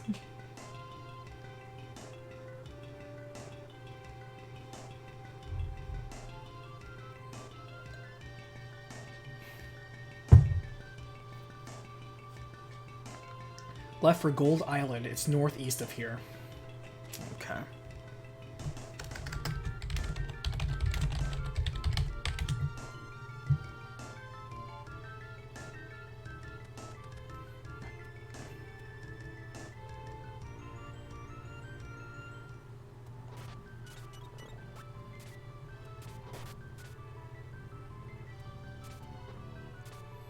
Jason, legit question. What do physical gamekeepers like you do to avoid corrosion and deterioration? I don't think the disc and cartridges last forever.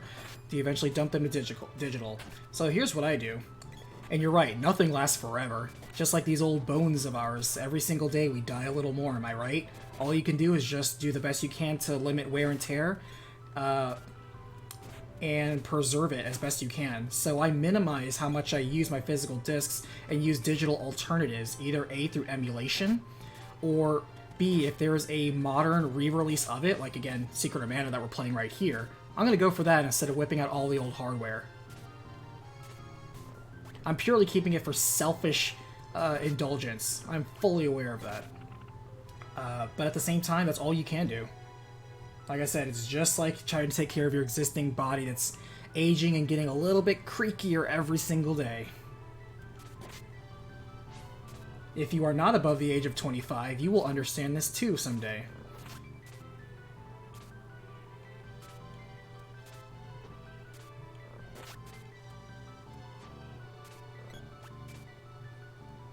All you can do is physically try to preserve yourself as best as you can, am I right?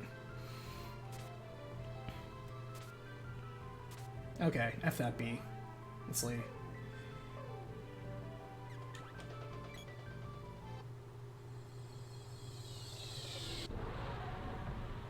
There are many recaps.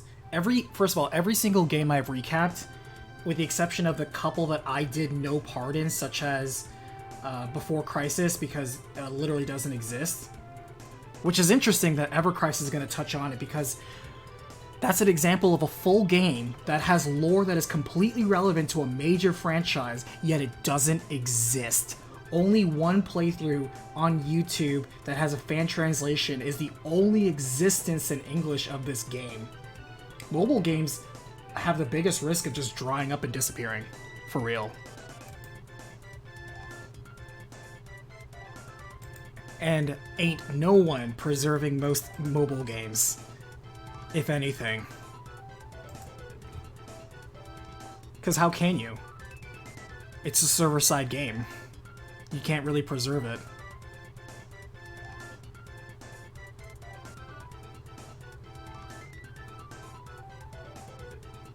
Alright, so where did he say to go? He said it was north of there, right? I just immediately turned around and went in the wrong direction, I think.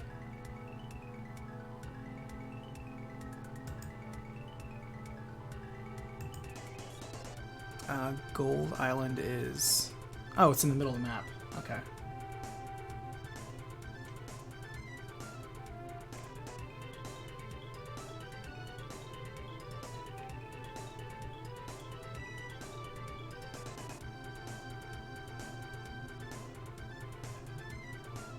Well, I spun around. I clearly missed it.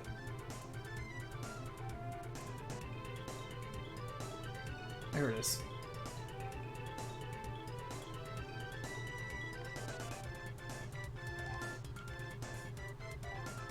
Yep, Sir is gold.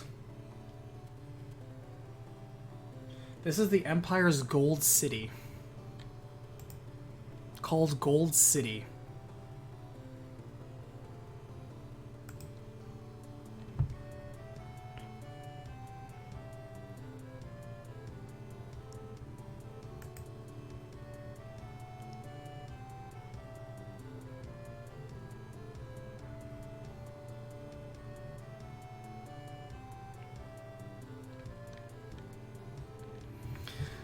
Julian, disc rot's going to happen whether you play them or not? Of course. Just like digital licenses will evaporate right before your very eyes, like it or not. The only way to ensure preservation is the proliferation of digital copies. That's exactly what we keep talking about, is that it would be nice to have digital backups, but it's not going to happen. There's not an official way that most places support. Most of it's just done on the underground. However, Julian, there's a difference between emulation and piracy, and I know you know this. We've talked about this before. This whole island is made of gold. How exuberant. This island's sinking under the weight of the gold. I like how they we're gonna make an island out of gold. It's like, that doesn't seem realistic. It's like, nah, it's fine. Gold doesn't rust. It's perfect for the water. And then they build it and it's sinking. Gold is very soft, by the way. Like, how do they build houses and trees and roads out of this? Pure gold is very soft. Gold also conducts heat very well, so it's probably super hot in this island right now. They're probably baking alive here.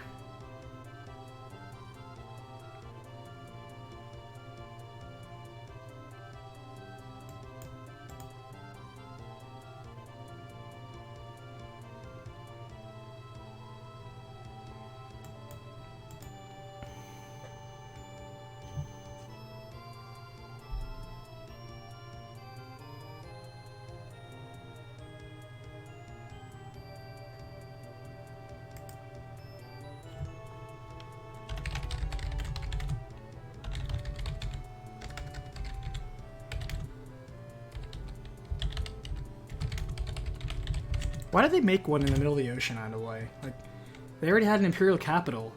They could have just lined their buildings with gold, but they decided to make an island in the middle of the ocean out of gold. Maybe this is where they safeguard, like, I don't know, VIPs and stuff like that, family? I don't know.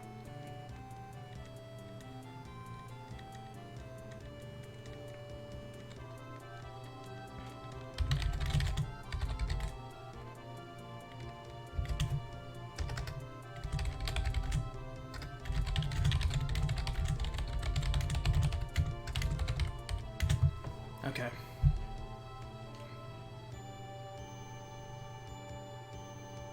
That explains why many of them were from Ice Country. That's right. I wonder why there were so many Imperial people in Ice Country. For a second, I just thought Ice Country was taken over by the Imperials.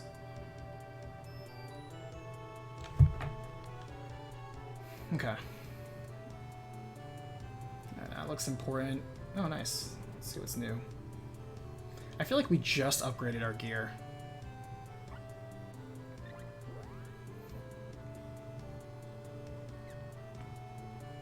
Ooh, stuff's getting expensive for sure. Battle suit. Flower suit, aka one-piece bikini. What is this, a duck hat? It is a duck hat. I was gonna say mantis helm, but dragon helm looks cool. Unicorn helm. I'm assuming the duck helm is the best one because it's the most expensive, if I'm going on the logic of this game so far.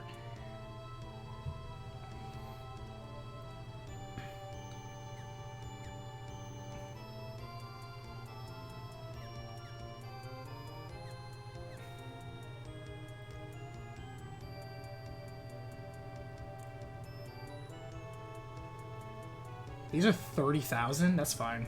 That's gonna be a huge chunk though, Jesus Christ. We're about to spend some big money here.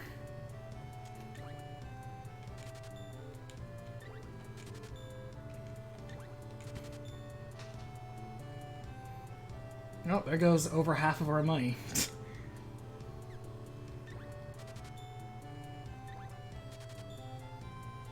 And we'll do this one. Yeah, we'll have to do one of these.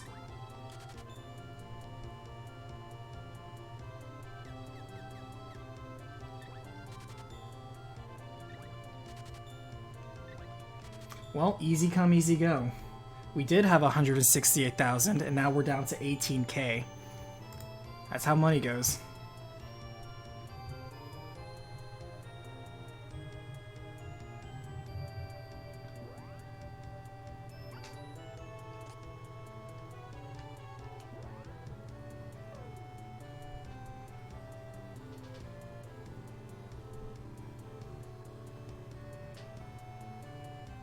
Nintendo and Sony don't see any difference between emulation and piracy. You're right. They're still pursuing legal avenues to make even emulation illegal. But so far they haven't won, so until that day comes, there is a distinct line between the two.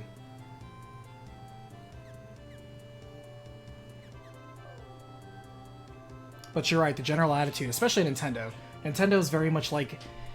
Somebody was mentioning earlier that Nintendo's like Apple. I would disagree. Nintendo's more like Disney, where they have a very draconic, very savage protection of their IPs.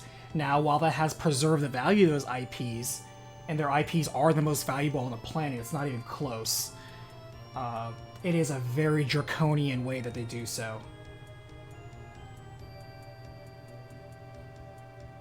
where they are just plain not nice when it comes to anybody coming close to infringing on their IPs. Nintendo is notorious for that. Sometimes it works out, sometimes it doesn't. History has shown, though, that it works out more often than not. Anyway, let's upgrade stuff. I don't personally agree with it, especially since, as a YouTuber, their attitude on just YouTube playthroughs, Nintendo was the worst. Nintendo took the attitude most companies took to YouTube when YouTube was fledgling starting out over 10 years ago, which is Let's Plays should be illegal because it's like people pirating the game. They can see its entirety, and it's going to impact game sales, and that turns out to have not been the case at all. If anything, having high-power influencers, the attitude's different, where if you get an influencer to play your game, all of a sudden you have a huge bump in sales. But those fears, I understand where they're coming from, but they're still just fears. And Nintendo, it wasn't until like 5 or 6 years ago where they finally stopped blacklisting everybody that wasn't on their ambassador list.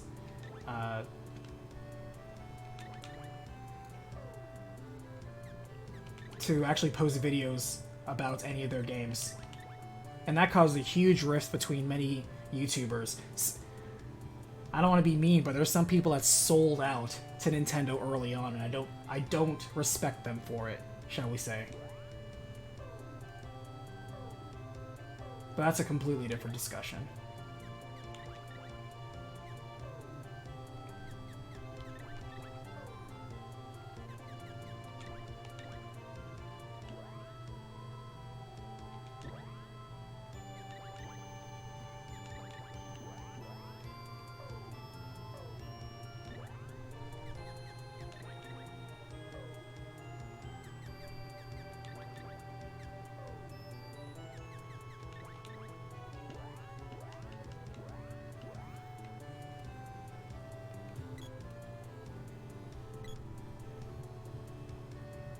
Owner of Zelda Universe here? Are you for real? Love Nintendo, they're not nice? Yeah.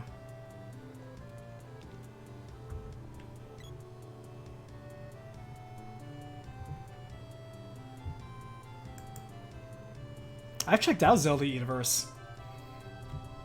How about that?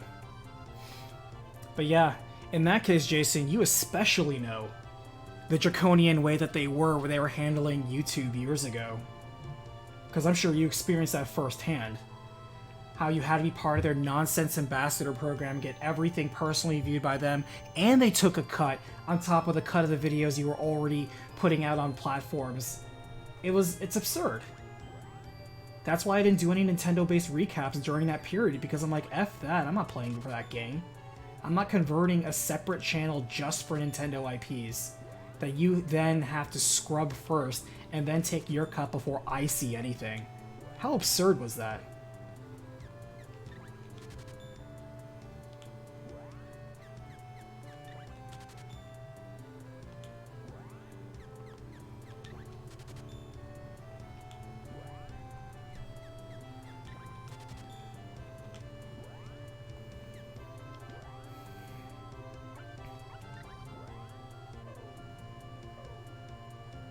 It makes me just mad thinking about it again, to be honest with you. And actually, even now, some of the bots still mess up because I remember stories, I think, last year where they would have just sound effects, like the chest opening, or just like little beeps and boops that would flag, and they would just come down on you, just for having a sound bite. It was, gosh, ridiculously and unnecessarily rough. You know, they've relaxed for the most part, which is nice, but yeah.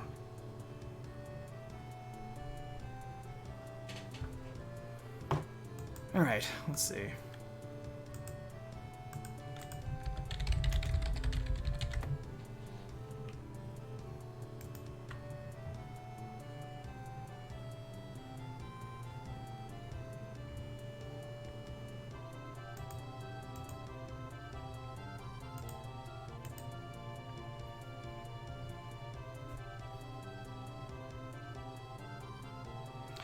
I think I follow Zelda Universe on Twitter.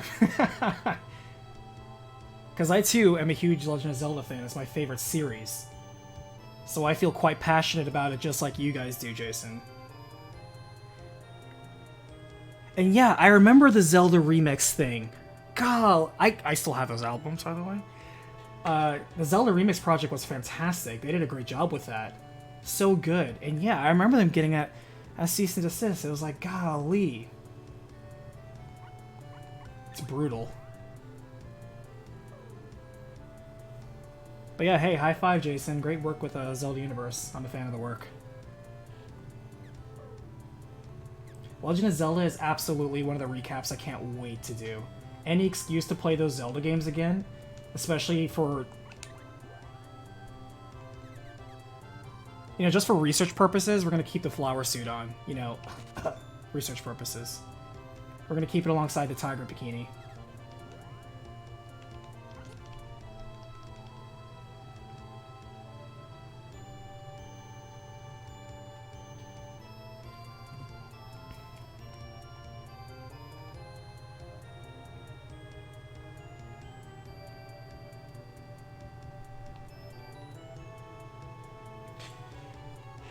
Is that King Manmon? For a second I thought it was King Mammon, but it's Manmon. Manmon. Manmon. That just doesn't roll off the tongue very well. Alright.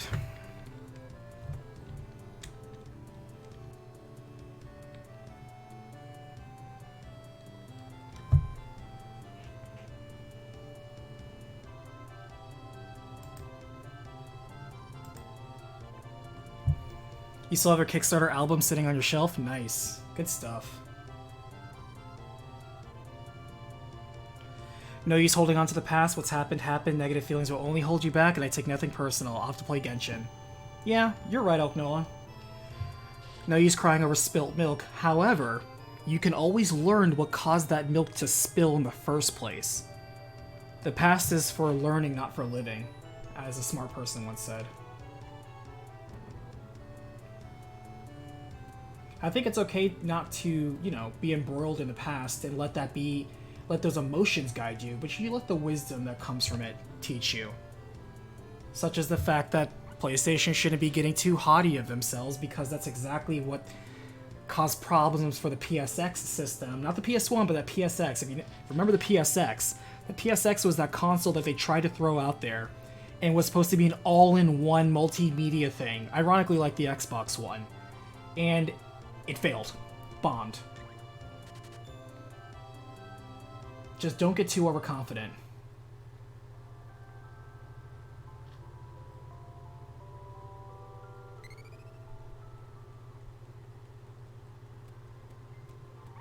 And at the end of the day, I would like there to be more official support for supporting of the past, especially for IPs that people like. Now, will some games fall through the crack?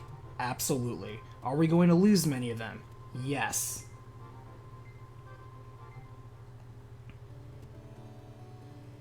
But we don't have to lose all of them.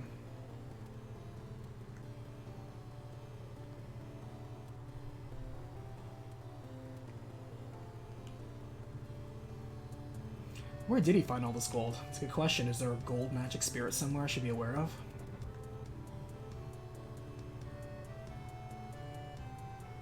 Welcome. What am I saying? I don't want to deal with you. Get out of here. We don't serve as scrubs like you.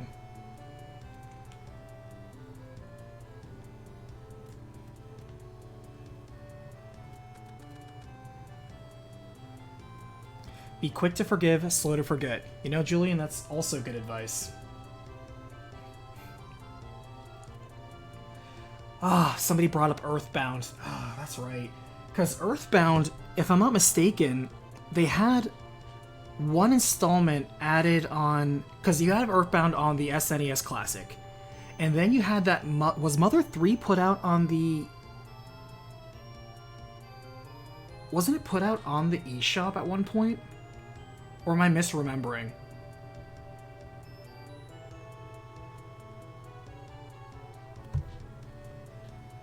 And then there was the Wasn't there that... There was an installment that was like a prelude, wasn't there, that was released either on the Wii U or the Switch shop? I'm trying to remember. Alright, I think we extinguished what we can do here. Or exhausted, not extinguished. Mother 3 never had an official localization. Okay. Was it the first Mother then?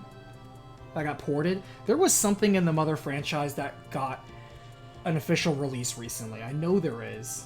I just don't remember what it was called and where it released. Hey Sam, how are you today?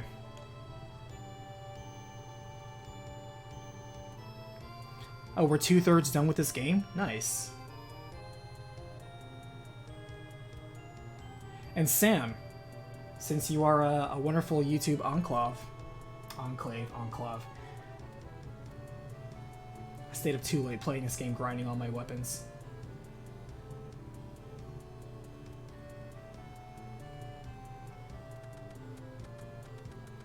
And yeah, the classic systems, come to think of it, it's so weird that they put out an emulator box and make it incredibly limited. I'm very fortunate that, you know, I am one of those that have an SNES Classic and an NES Classic. I didn't mod them. I wanted to keep them in their original versions. But there's millions of people that never got it and will never get it.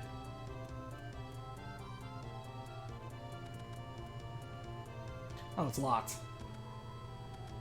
Where the heck is the sage then?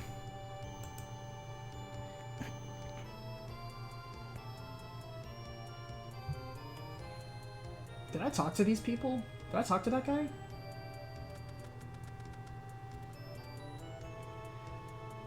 You need to talk to the old man on that platform? Gotcha. Earthbound Beginnings. Thank you, Jason. Yeah. Yeah. It was Earthbound Beginnings on the Wii U. Thank you. I was like, I know they ported an a Mother game, and I couldn't remember. So yeah, it's only on the Wii U. And you're not going to get that now, because the eShop's closed.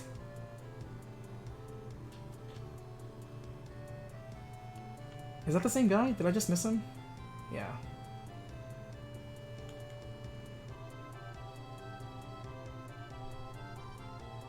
He sealed off the Light Palace at the edge of town. The tower key was stolen by a spy from Taznica.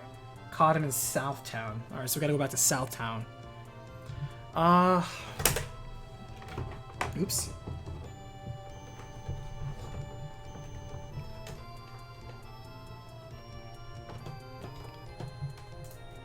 I think it's interesting how we started off with the recent news about Jim Ryan, and now it's become a huge discussion we had about physical digital game preservation.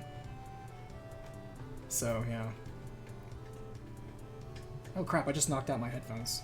Hold on.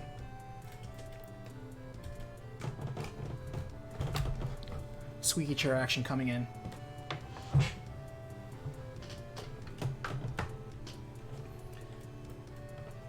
Castlevania The Adventure Rebirth also died in the Wii U shop. Yeah, I know!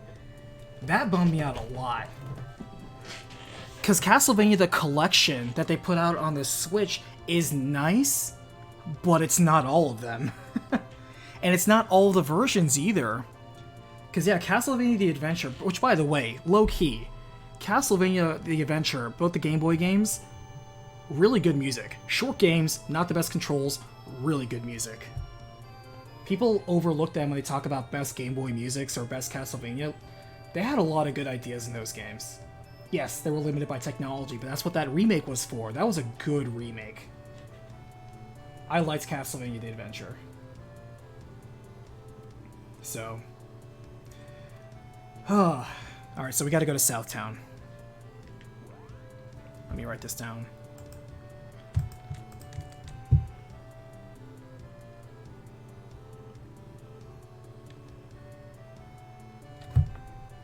Actually, this isn't really worth writing down because this is just a MacGuffin quest where you come to a point, story blocks you out, you have to go talk to this person and this person and this person just to get access to the place you were originally trying to go to. Kind of old school padding.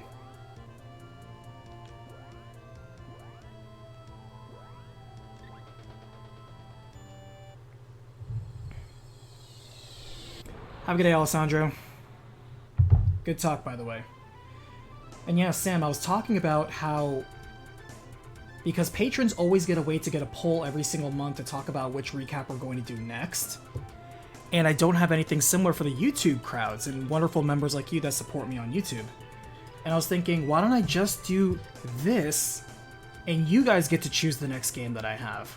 So once we're getting close to the end of this game, I'll put up a poll for any of you wonderful people that are YouTube members, and you guys will get to vote for the next game that we do a live recap on, which of course will become a recap, but what's cool is that we get to play, discuss, and create it along the same time live. So you get to have a direct hand in that. So that way, you know, almost like a Ferris wheel right there. That spinning wheel. Anyway, Southtown. I still have my Wii U, by the way, because between the Wii U and the 3DS, it's the only generation where at one point you can have every single Zelda game between two systems that were in the same gen. You can have every single Zelda game that was made up until that point in time on just the Wii U and the 3DS. It was such a cool key point and yet brief point in Nintendo history. It's the closest you're ever going to get to having a complete collection, though incidentally you gotta do it all yourself. Let's see, Southtown is... I was actually over to the... It was to the east. Alright, let me get lay of the land. We are over here. We're actually kind of close. I think Southtown is this way. Is this Southtown?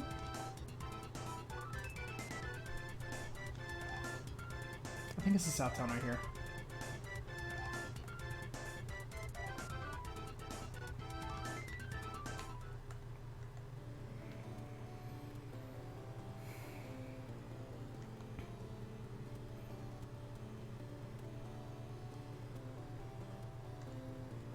Alright, find the spy.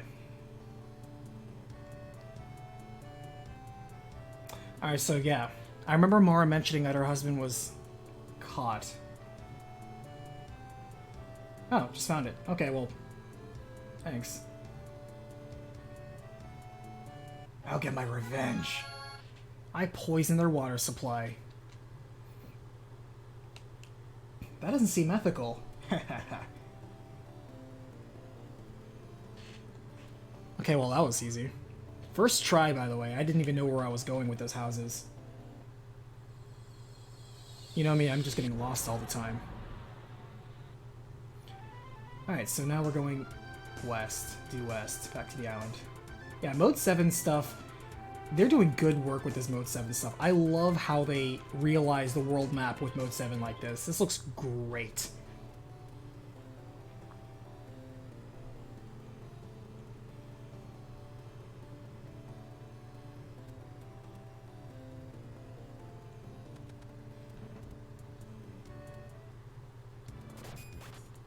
Beast Zombie.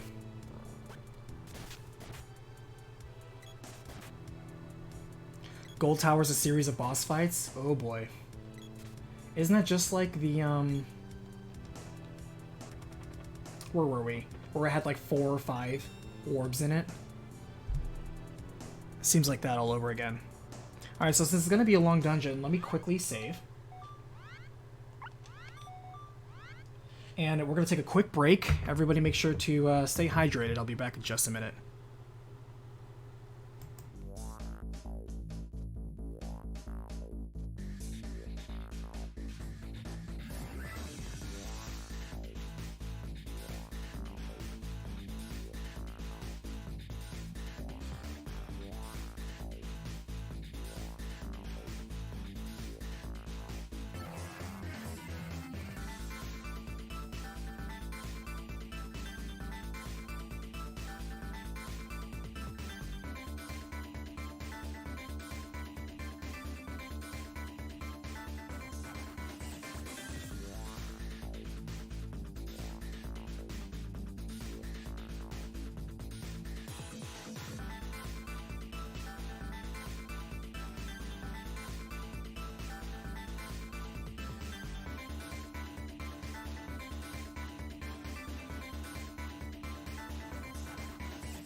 Okay, we're back.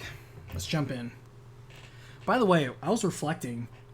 I love the discussion we just had just about, half an hour ago. If you know me, you know I love a good debate, because a good debate is one that's not an argument. We can simply have a discussion, and we can have different people, dozens of people, exchanging ideas and communicating. I love seeing that, because it's not about who's right and who's wrong. That's not the whole point. If you thought it was about who's right or who's wrong, or if you thought somebody was attacking you, or you disagree with my position, you thought I was talking about you personally, it's not. First of all, it's not about you. Stop being selfish. Get over yourself. What it's about is about exchanging ideas in a civil and respectful way, that we can have discourse and understand each other without necessarily having to capitulate your position. Because if you say what you think and I say what I think, we're being honest and respectful, maybe somewhere in the middle we can actually find where we can not just agree to disagree, but actually agree to agree and find stuff in common. I love those type of debates. I never like it when there's an environment, like certain subreddits or certainly some discords, where it's an echo chamber and you're not allowed to disagree with what the zeitgeist says, or you're not allowed to personally express yourself, because if you do, you're just going to get downvoted or blacklisted, or people think you're being toxic or trolling. Just express yourself. As long as it's not crazy, creepy, illegal, or, super sketch, like, I think we should start eating babies. Okay, that's uncalled for, crossing a line here. We're just talking about video games, man. Just relax.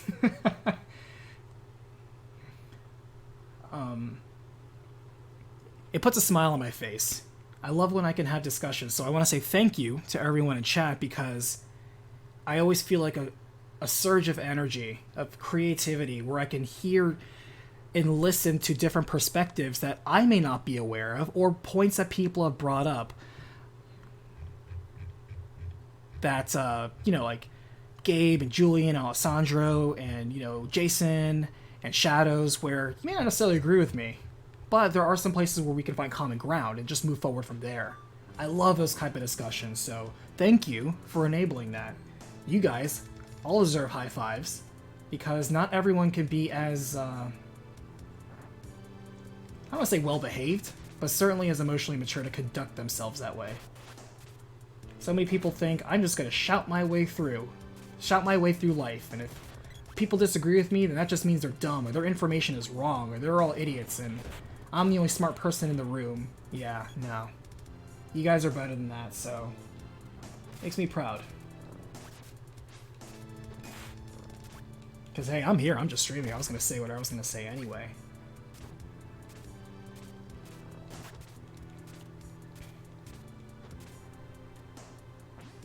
At the same time, you're always going to come across those people who's like, I'm going to say my opinion and in no way substantiate it or support it with evidence. I always find those people a bit silly.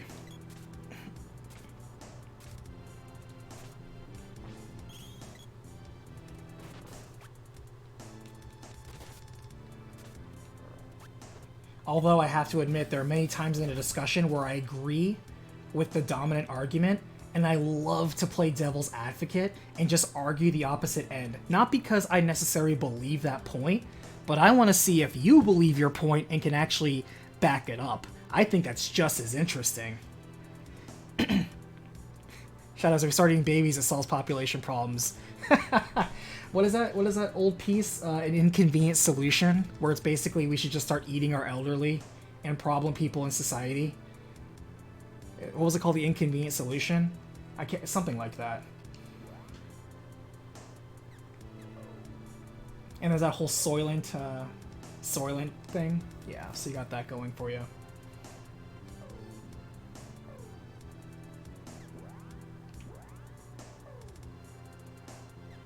Oh wait, so only Popoi gets shade. Interesting. Huh, okay.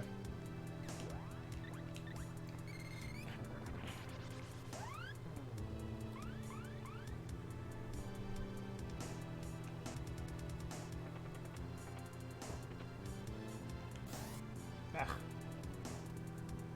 Those look like they should be doors.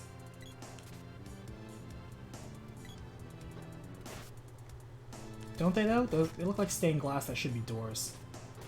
Well, if Popo is only getting the shade, then I imagine that Prim is going to get just the light orb.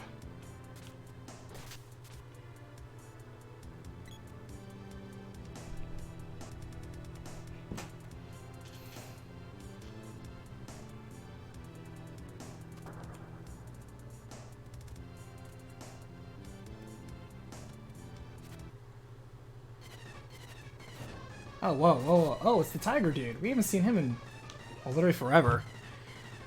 Alright, what are you weak to?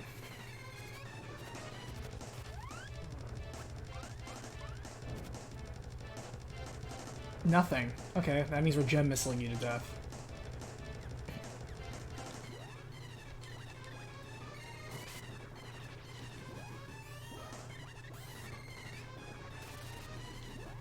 We'll start off with 3 and see how it reacts to that. Ooh, he actually has pretty good resistance. 3 only did 203 damage to him. So we can get a little bit more ham on that. Oh crap. Oh, he's doing that thing again. Look at our evasion. Staying out of the way. We would have gotten knocked down if this was earlier in the game.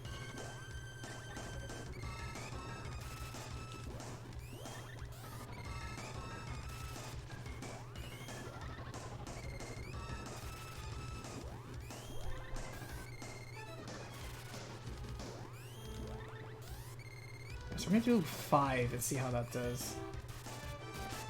Yeah, this guy has good resistance.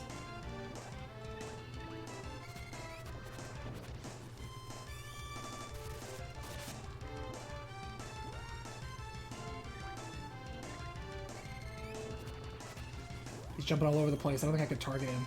Oh, maybe I can. That's funny. I can target where he's about to be. That's funny.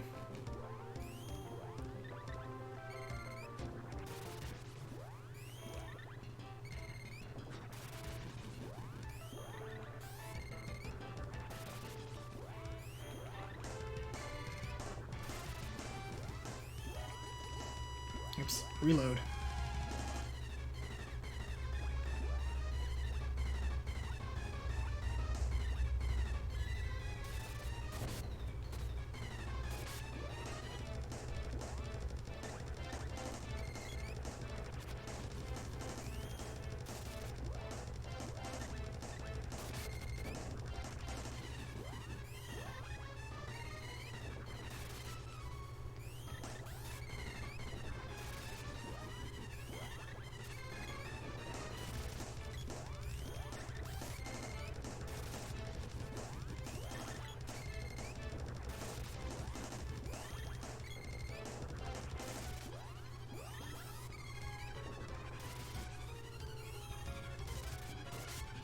There we go.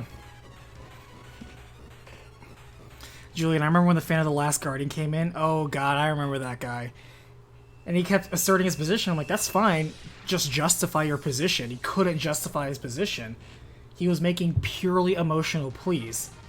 And I was telling him, guy, if you're making purely emotional pleas, then you have to understand, A, you have 0 ground to stand on, and B, it's really hard to make an emotional plea to complete strangers where you have no rapport and nobody has any reason to invest any emotional clout into your argument. You're literally just a stranger shouting on the internet.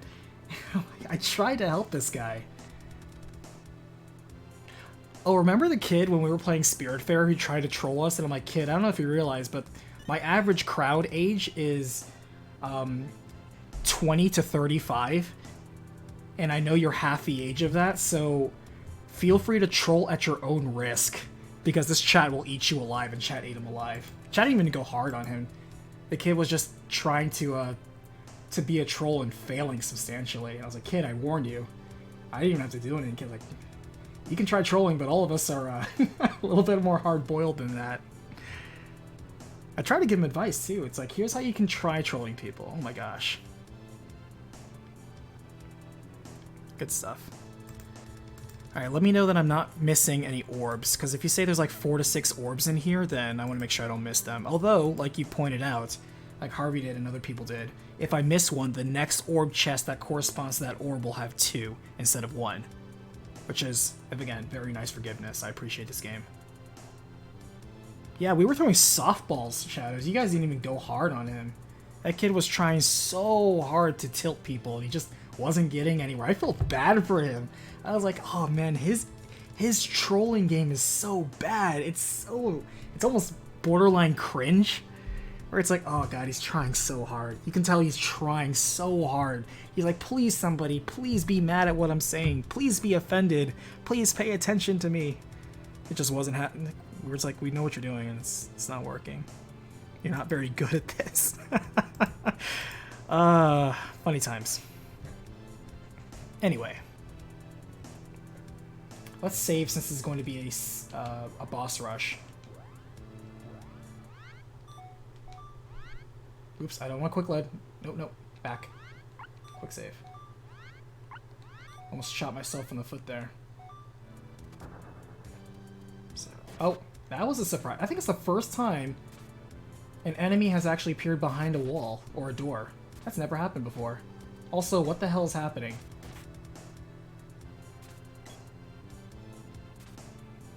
Did I kill it? Nope, it's still there. Okay. Oh, it was just a passageway. I thought that was a door. That was super weird. Normally I don't like the javelin, but I love anything that causes balloon. Balloon is so good.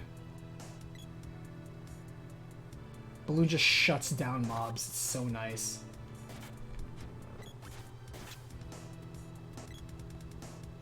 Keep thinking those are doors. Problem is, it still doesn't stop things from replicating. That's the only problem. I think we're out damaging these little Grimers.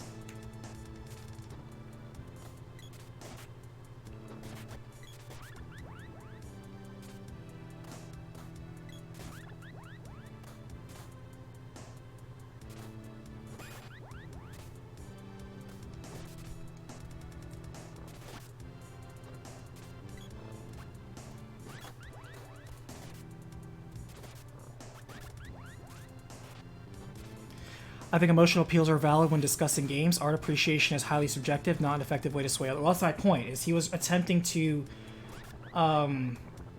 disagree with me in a persuasive way, but using emotional arguments as his leverage, which is the wrong way to use it. You're literally just firing M&Ms. You have no live ammo. Just like I was telling that other kid, it's like if you want to insult complete strangers, you either have to have leverage on something they care about, or you know, try to shock them in a way that actually is appropriate for the context, but you're doing neither.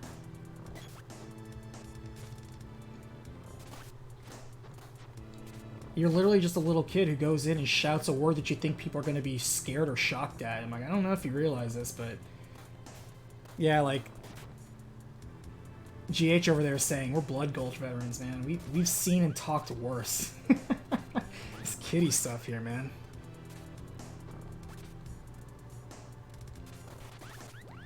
Not that I want the kid to be disrespectful, but even in the fine art of trolling or being comedic... Alright, we're gonna switch to the whip, because it's taking forever.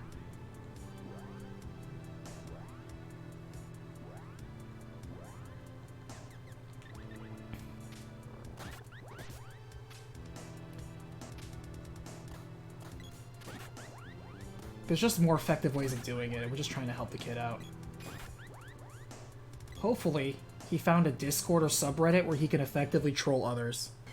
Oh, here we are, straight into the next one. Oh, it's another Minotaur. Alright, what's your deal? Ooh, look at those horns.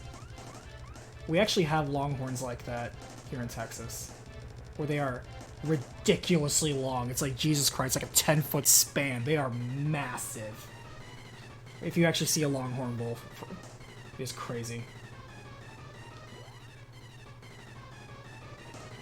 Alright, Fierce Sylphid, no problem. I wonder if we should Air Blast or Thunderbolt. Let's just try Air Blast for a second.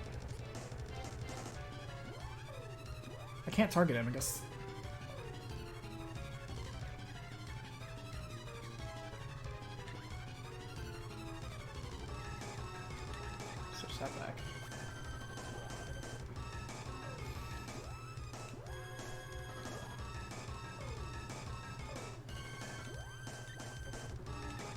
forget. One of these is chainable and the other one's not. I think it, yeah, this one's not chainable. I wonder if it's Thunderbolt that's chainable.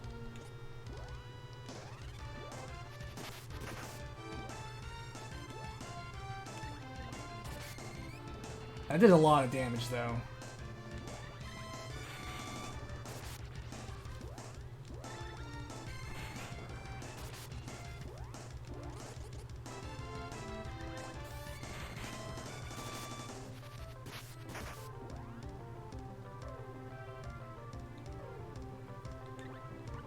I hope we brought enough walnuts for all this. Whoa. Those are some claws right there.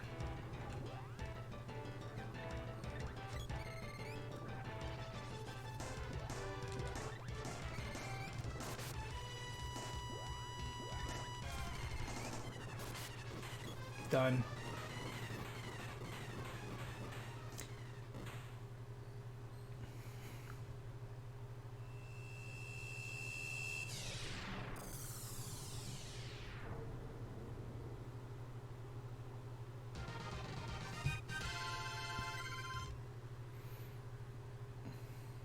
Got the bow orb.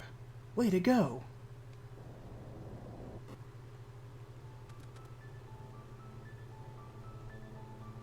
Oh, hey, we're already here. Wow, that was a lot short. Did I miss something? Because it feels like the Temple of Grayness was a lot longer than this one. This one was like literally 2 hallways and 2 bosses. Did we miss anything? I was expecting that to be a lot longer. That took us not even 20 minutes.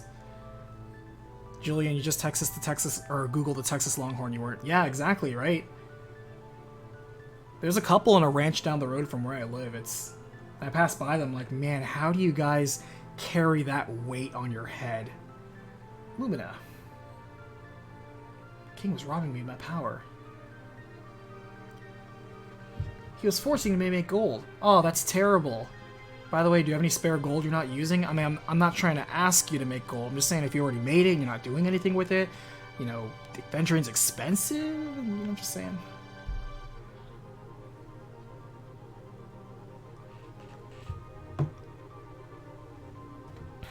Alright. Where's the sage, though? I was expecting to see the sage here.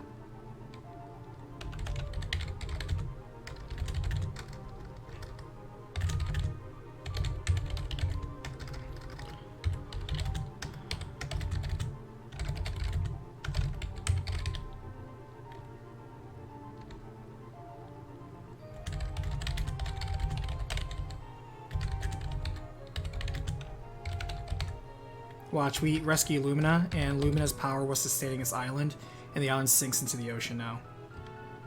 How morbid that would be.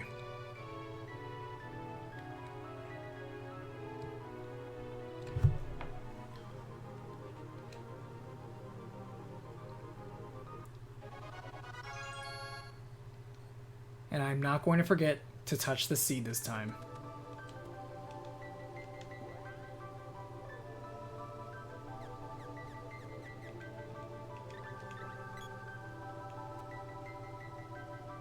I do like how you have to pull out the sword in a way. It just feels right.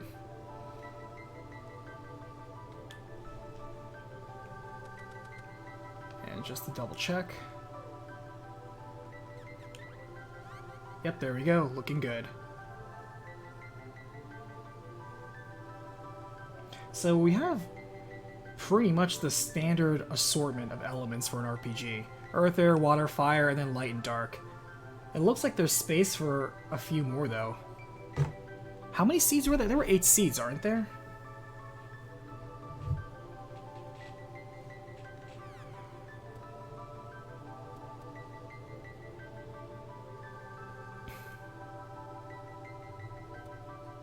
Just to make sure we didn't miss anything on the way out, I'm just gonna walk through. This really wasn't that long of a temple. Yeah, it's literally 2 hallways.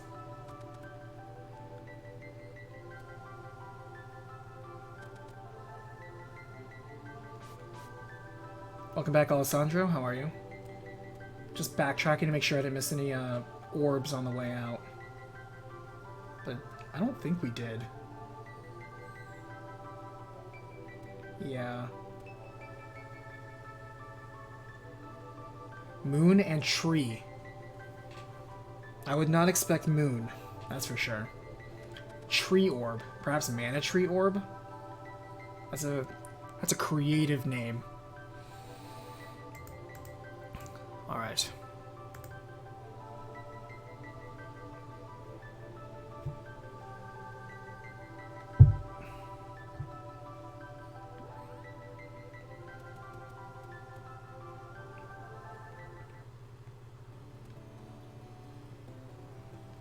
This guy did a great job making sure no one entered.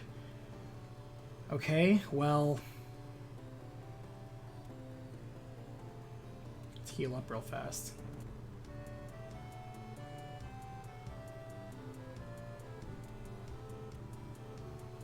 You want to say the minute you get Flammy, you can fly straight to this dungeon and steal an orb if you're fast? I get that.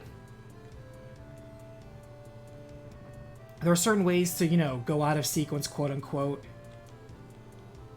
But to me, when you do a recap, I do like going the way that the game expects you to go. Which apparently, it seems like we should have done Lumina before we did Shade, but they tell us to go to Shade first. So I'm going the way that the story expects you to go. Remember, the whole point of the recap is to kind of have the default average experience.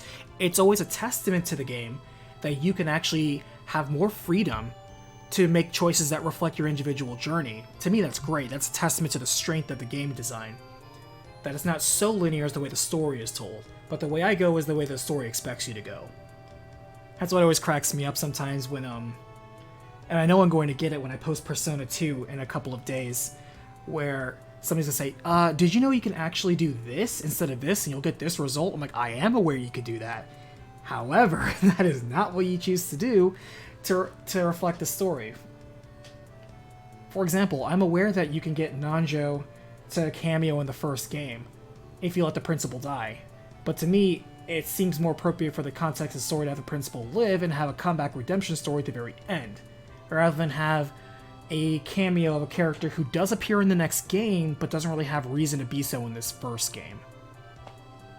But you know, you're always gonna get that one person who actuallys you. I just let them have their fun. Let them think that, you know, they're pointing out something interesting.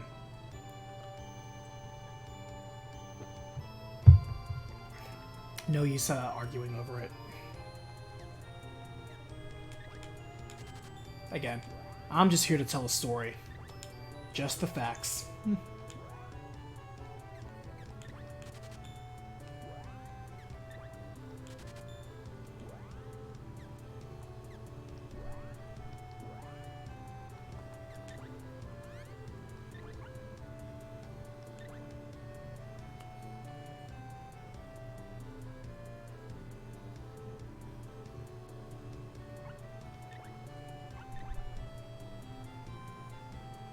Cobra Shuttle. That is an interesting name for a boomerang. Poisons enemies. I don't know if I really care about that. I love his balloon enemies. I'm gonna miss it when it goes out. Puts enemies to sleep? Is it sleep or unconscious? Because unconscious, I don't love that status effect because you can't do anything to them when they're unconscious. They have iframes. Which, if you're trying to just leave a situation is great, but if you're just trying to kill them and farm them, that's not very useful. Effective on evil, non-living enemies. Are you talking about just undead? What a vague description. I don't think I've seen any enemy categorized as evil and non-evil in this game. I think they should have just said undead. Just say undead. Recap Undertale and watch the internet lose it? I know, right? Oh my god. I get Undertale requested. And I'm like, people. Oh my gosh. No matter which way I would go with Undertale, you know I'm gonna get the other side that says, actually, did you know you can go through this game without killing anybody? Or did you know that this person's actually an optional boss if you chose this choice early? I know.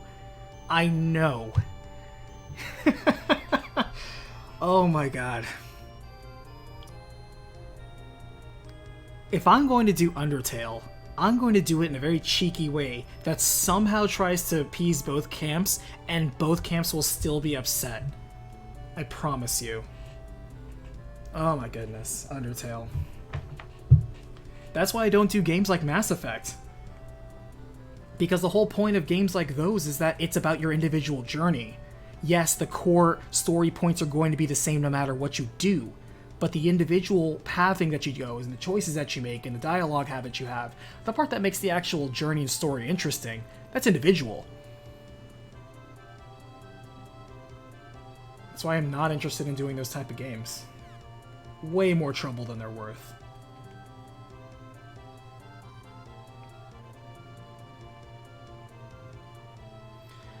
Alright, so what's next?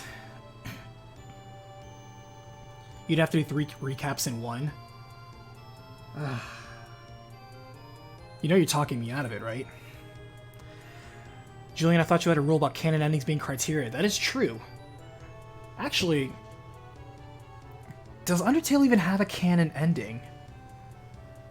Are one of the endings considered true? I'm not going by whatever the fan base says is true. That is very unreliable. And I'm not going by whatever fan wiki says it is either, because every single recap I do, I usually like to check some certain facts to make sure I got them right on a wiki, which is very... You always have to go in with a grain of salt, a pound of salt, because so many times I find errors on those wikis. For both character histories or dialogue that says, or scenarios that happen. Ugh. And I understand it's a wiki and anybody can edit it, but that's also the problem.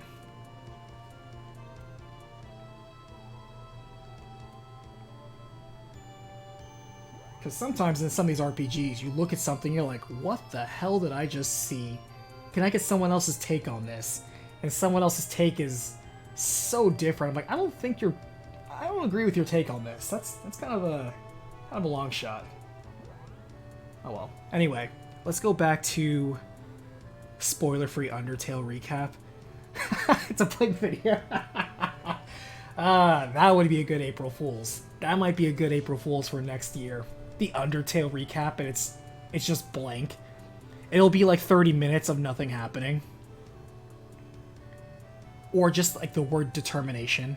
That's all it is. Oh, people would be so mad. That's so funny.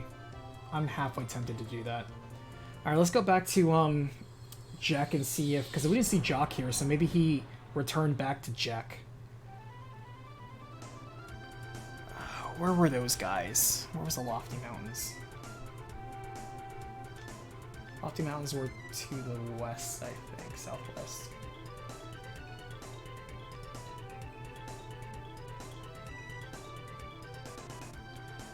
Undertale is one of those where it is a genuinely interesting success story that at the same time, my opinion, I know there are many of you out there who love Undertale, just being real here, but you have fostered a very abrasive, arguably toxic community that has dissuaded many people from enjoying that franchise purely due to the atmosphere and culture that has surrounded it and promoted it.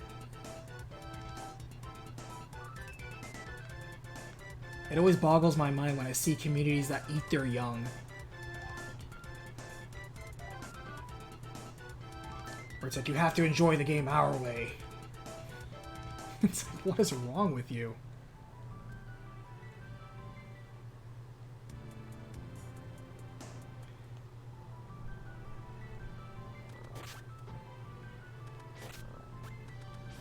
You need one recap for every possible playthrough?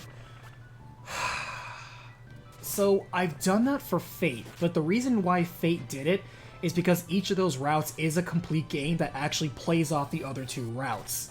So it actually made sense to do each one of the individual routes because they are so different. And yes, I understand the Undertale ones are very different too. But they play off each other. I wouldn't want to, but at the same time, you may be right. Maybe that is the best way to approach it. Wait, we don't need a level up sword. We need to level up this one. I'm gonna actually... I don't like the javelin, but I like this weapon, like I said, because it causes balloon. I'm gonna miss that. I hope the sleep one isn't garbage.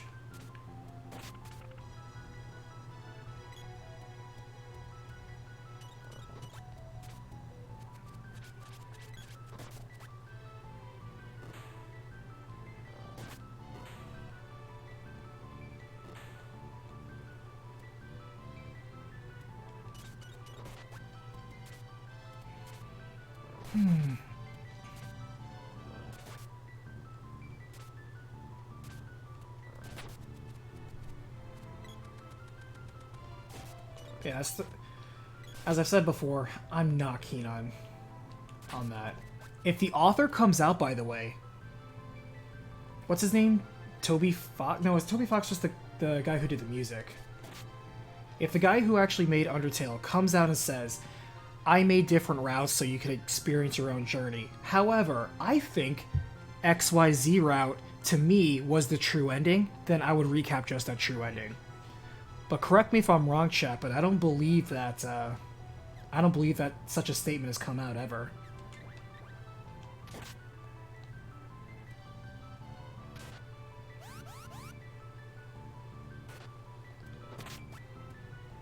A smooth 100. Look at 222 damage. Very nice, Prim.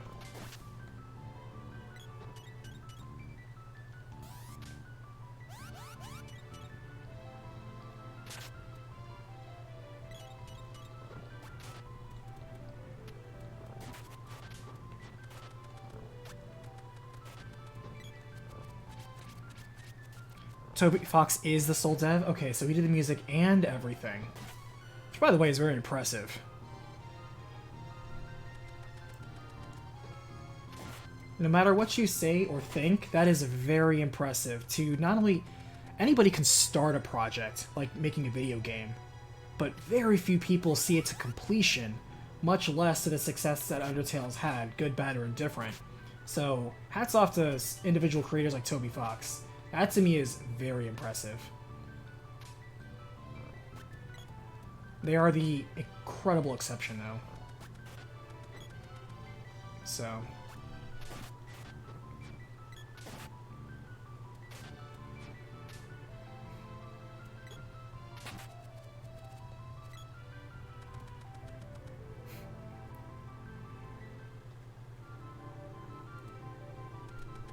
Alright, so is he still not here?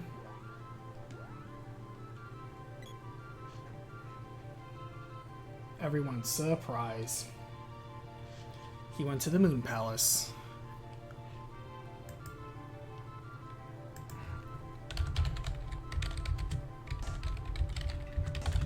The payoff for this better be interesting.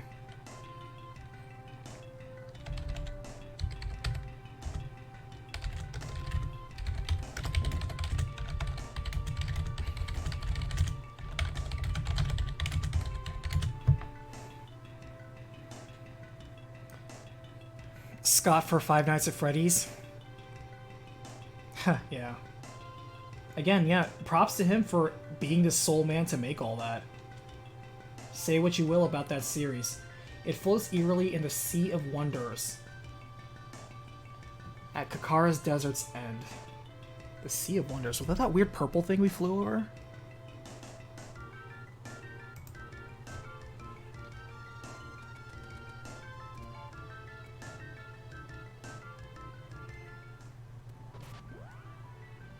Hopefully a shadow, or the Moon Palace is short.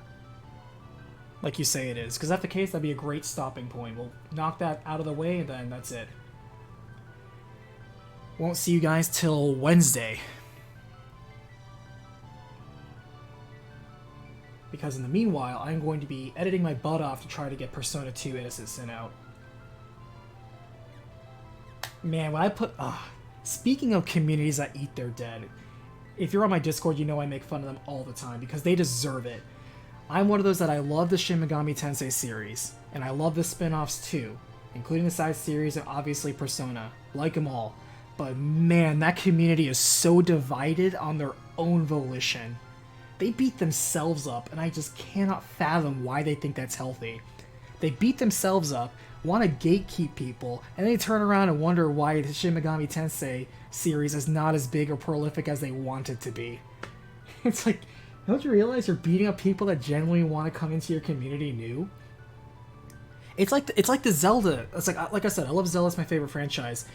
There are so many people in the Zelda community that just started beating up people because of the incredible success of Breath of the Wild. Because for many people, Breath of the Wild was their first Zelda game. Now, are they right in thinking that's how all Zelda games are? No, of course not. but there's somehow elitist mentality some people have come out with to be like, ah, you think you like Zelda games? No, you only like Breath of the Wild. You never played a real Zelda. It's like, okay, dude, back up. These people are... everybody gets into the series at some point. Why are you harassing these people just because they came in at the most recent and, quite frankly, most successful Zelda game? Why are you trying to punish people like that? What do you stand to gain from that? Come on. You should be like, hey, I'm really glad you enjoy Legend of Zelda. By the way, the series has a long and rich history. If you like that style, great, you might like these other more open-ended Zelda games. If you want something that's a little more focused on some of the gameplay or perhaps what Zelda passes as a story, let's be real, Zelda's never really been that story-focused, try some of these that many people consider some of the finer points. You know, make recommendations, be accommodating. People gotta crawl before they run, and you're making them run away. Anyway, small rant.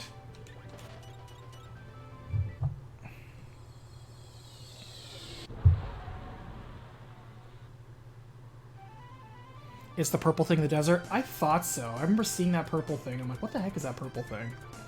Hipster gamers? I know, right? Ugh. Hipster gamers, man. They're never gonna go away. Because gaming will go on, and at some point, we will all become the hipster. But it's an attitude choice. You choose to open your mouth and say nonsense like that. I was a fan before it was popular. I was part of the underground. I played the Shin Megami Tensei series when it was just Megami Ibn Roku Persona, which was the original Japanese release title, and then later released in America as Revelations, although it was cut. Like, alright guy, you're not impressing anybody. You're not impressing anybody, man. Oh god, when I first posted Persona, you know how many negative comments I got when it's like, stop saying it's Shin Megami Tensei Persona. Everyone knows the original release title is Revelations, and even that was just the Americanization of Megami Ibn. It's like, dude, if you boot up the game, the title screen says Shin Megami Tensei Persona, and it is no secret that it's a spin-off of Shin Megami Tensei. What is up with this rod that is stuck up right? No Persona gonna pull it out. Good lord. Alright, this looks like a moon dungeon. Man, this thing is worse than parallel parking.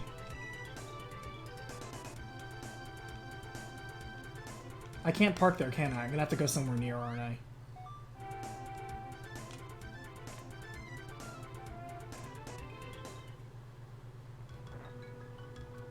Whoa. Literally stars.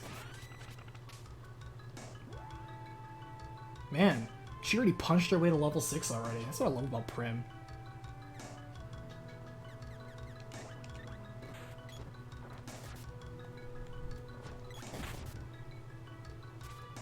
But it's fine. I like the games. Jason, I remember when you first joined the Zelda community, you got made fun of for being a fan of Zelda. How dare you? Those aren't real Zelda games.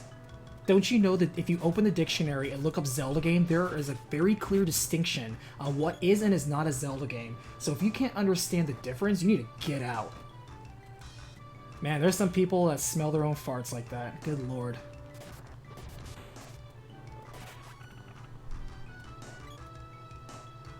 I always love that when people try to not only just the stupid like, oh, real gamers. That's like, oh, cool. So I'm gonna look up gamer in the dictionary, and I'm sure there is a very specific black or white, no confusion to be made, no subjective interpretation of what a gamer is. Oh my god. Imagine other people being so entitled to tell you how to like your games. Good lord. Welcome to Karen's Ferry. I like this because Karen, you know, Karen, which is normally spelled C-H-A-R-O-N, this is spelled literally kind of phonetically.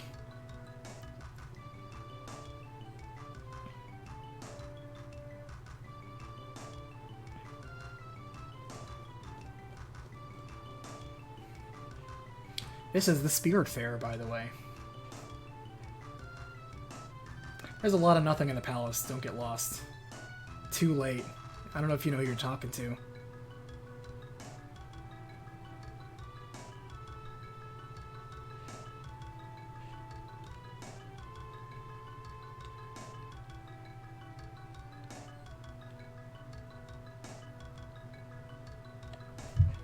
Oh, wait here.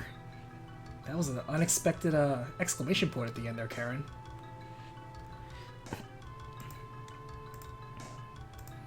Alright, let's knock this dungeon out and then call it a day.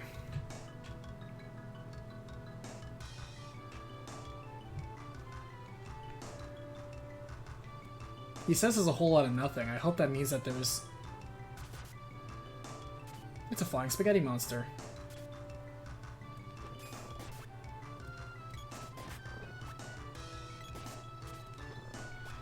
Do pedantic people, are they aware they're being pedantic? There's that old phrase, pigs don't know pigs stink. I believe that's the relevant way to answer that.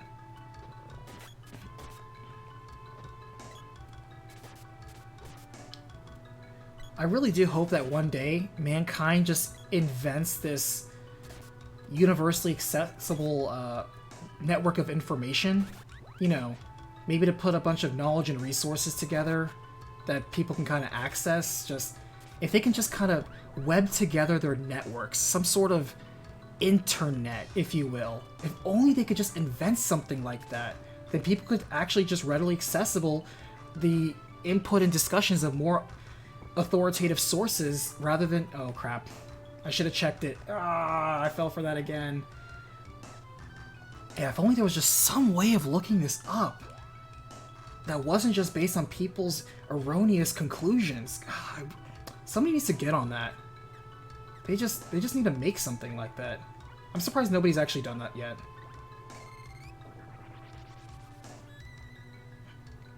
Ooh, look at that healing.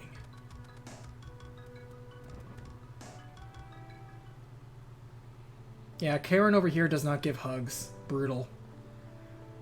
Is this going to be an invisible maze? Please tell me it's not an invisible maze.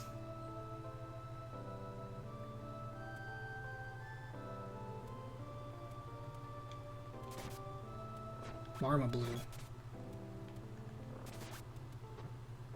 I'm already so bad with mazes.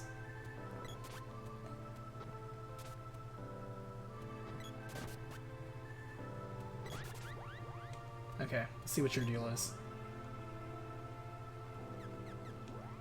Oh, that reminds me, what does Lumina do? Lightsaber.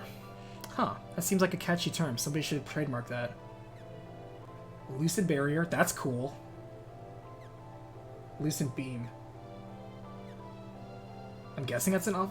Yeah, we've seen a boss or two use that.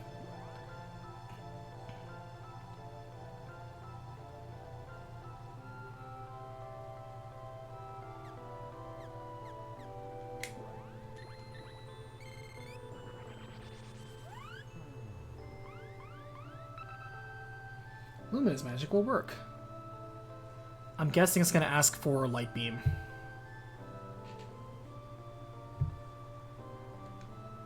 Or Lucid Beam or whatever.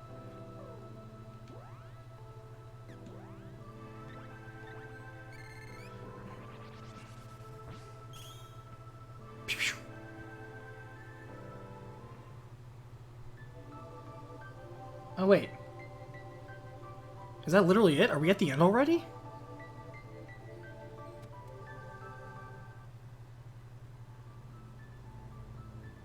Whoa, really? That was it? I just walked left a little bit and just cast something on an orb. What? Did I miss some? Are there hidden chests or room in that darkness? I know that Karen said there ain't much there. I didn't actually think he was so literal that there really isn't much. Huh. I hope this isn't a case where just the developers just kind of ran out of time. They're like, and it's darkness, and you find an orb and you cast light on it, and there you go, you solve the riddle. I'm like, was it really a riddle? Or were you just running out of time? It's okay, I'm not angry at you, I'm just want to know. Wooden leg. Thanks for joining the chat, by the way. And you're right, I agree. A lot of people are just on these high horses, they just can't see.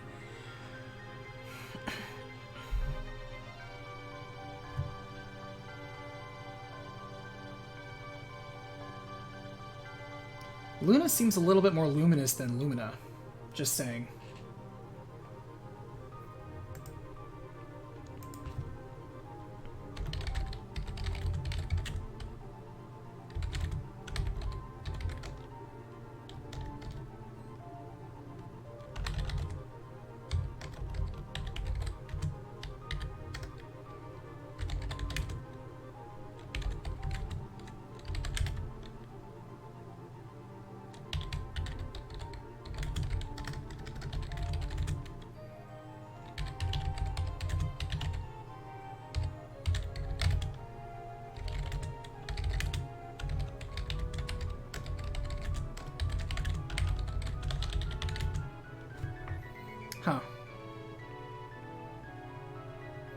Forget about orbs, you can farm them later.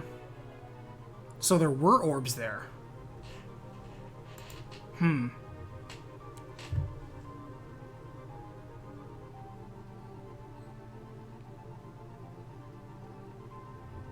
But you're right. If I missed an orb in there, then it's just going to reappear during the next orb chest. Yeah, we got moon power.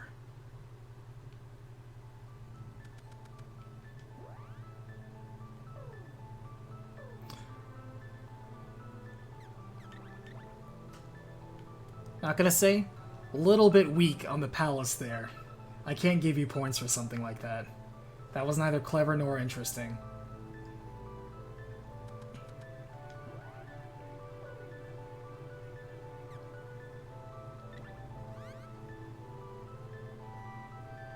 Alright, just one more mana seed. And let me guess, the Emperor has it.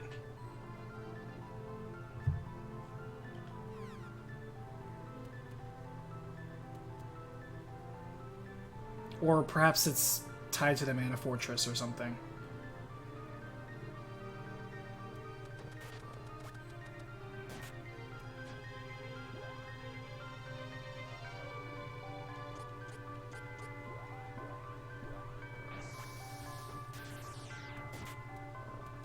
Yeah, what kind of spells do we have now? Look at Luna Sprite, so happy. Moon Saber.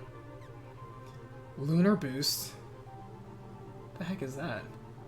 Moon Energy. What does that even mean? Look at that backflip animation. Alright. Change form. Oh, this is polymorph, that's cool. Lunar Magic. I love the question mark because I have no idea what it is. HP or MP Absorb, that is legit. That's exactly what Popoi needs. I'm gonna be spamming that a ton. What level am I? I think I'm level 40 something. 43.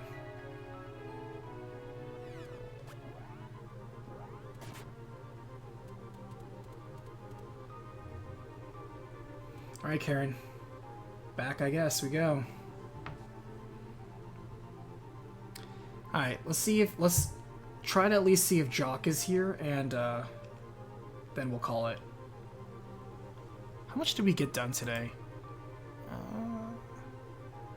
I'll be honest, we only got one paragraph done today. There was a lot of back and forth that was gameplay, but not really story. There wasn't too much story that happened today.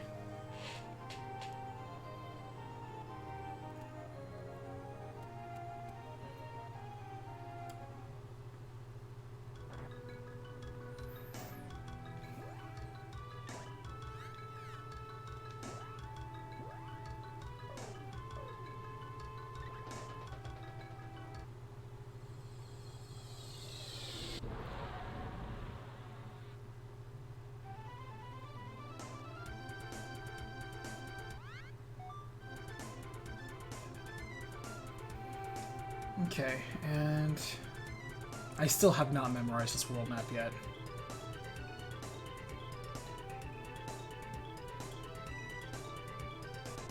I'm just looking for mountains. Yeah, here we go. And right over here.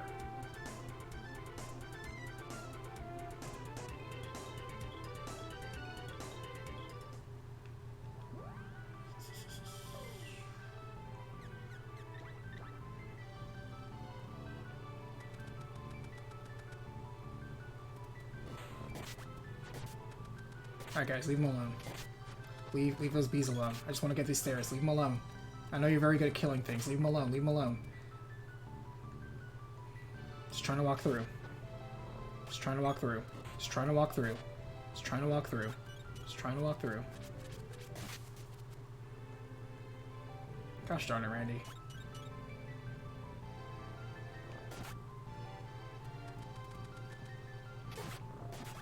One sprite animation frame that I think is hilarious is anytime Randy throws a spear, because in the mid-spear throw animation, his head shrinks really small.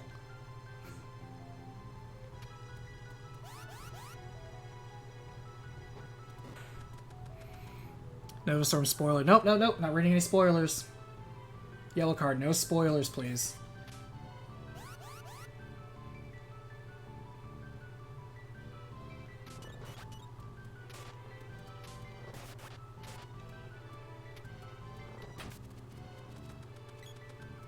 Because, yeah, this is actually my first time playing through this game, so I would like to be as surprised as I can be. And I would sincerely appreciate it if that was respected.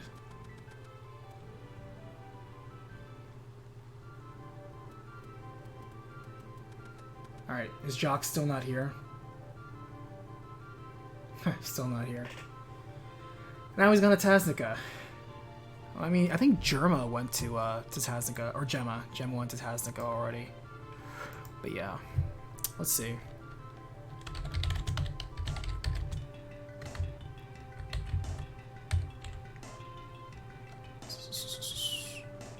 But let's see.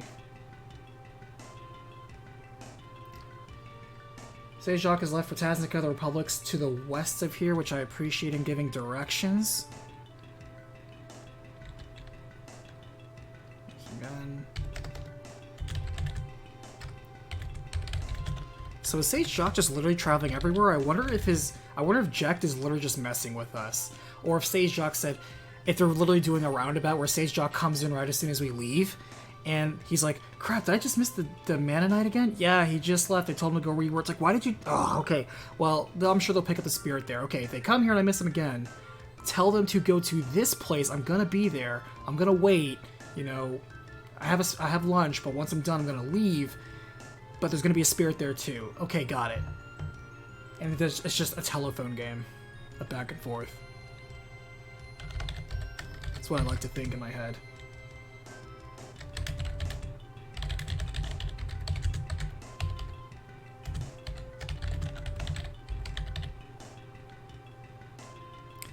Thank you, Dave. Thank you, Alessandro, for cleansing chat of any potential spoilers. I appreciate you.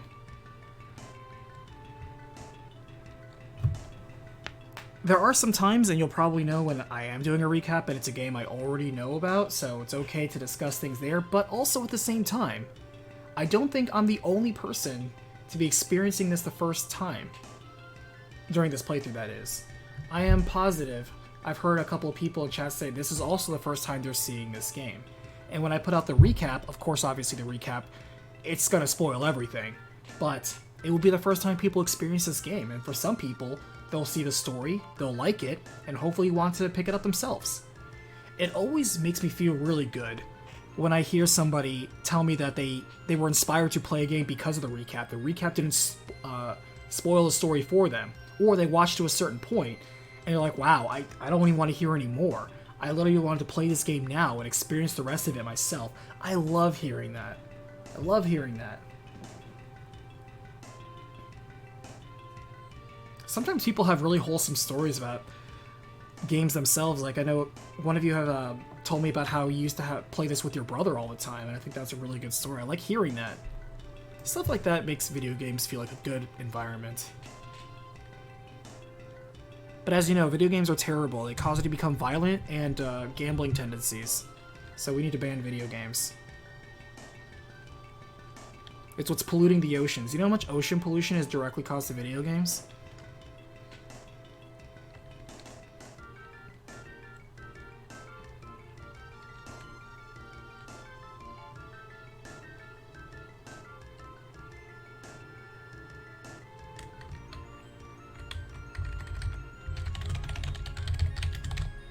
Okay.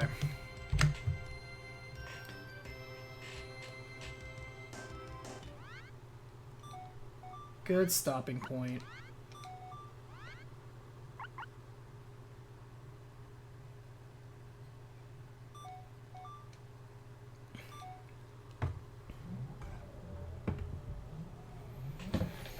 Whew, good stuff. Alright, so, like I said before, and I'll finish up one more time, I have been enjoying doing the live recap because this experience, if you were, only a few people were here that I think can remember. I know, Griffin, you were there. Alessandro, you might have been there, I don't remember, but when I did my first recap playthrough, it was for The Last of Us Part 2, which was a very contentious chat. Oh boy, especially the first couple of sessions. Very passionate debate, shall we say. Many emotional pleas, shall we say, about people expressing their very vocal opinion on The Last of Us Part 2. I'm sure you can imagine. So to me, that wasn't a great experience of doing that live recap. Out of all the games I live recapped, why did I do that? Why did I think that was a good idea? Anyway, we don't regret, we learn. And so now, I'm doing a video game that I also haven't played through, Secret of Mana. And I think this has been so much fun that I want to give it now back to anybody who's become a YouTube member, subscriber. And when we're done with this game, you guys get to suggest and vote on the next game that we do a live recap on. I'm personally enjoying this. It's been a fun journey. I also like how I'm killing two birds with one stone, where not only do I get to play a game that I'm interested in playing for the first time, but I get to hang out with you guys, learn a lot of stuff. We get to have chats about stuff that isn't even about this game, and I get to work on a recap at the same time. So, kind of three birds with one stone. Good stuff.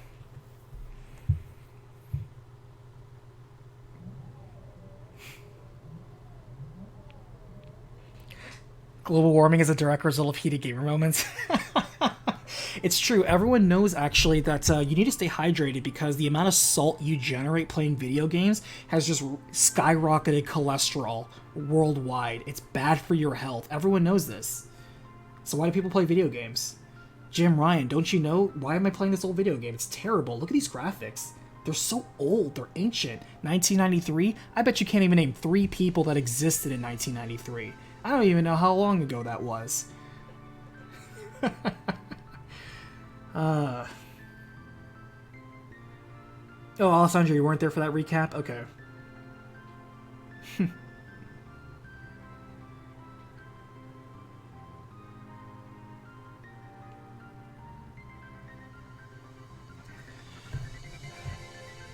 Every piece of microplastic in your shrine is a different copy of Earthbound that never sold in the US. Yeah, guilty as charged. Hey, sometimes you have to be a villain to do the right thing. We live in a society.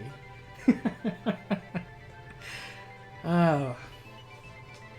That's the real reason why I drink so much water, is because I'm so damn salty. Nah, it's not true. It's because I constantly drink the tears of everyone around me. It actually dries me out.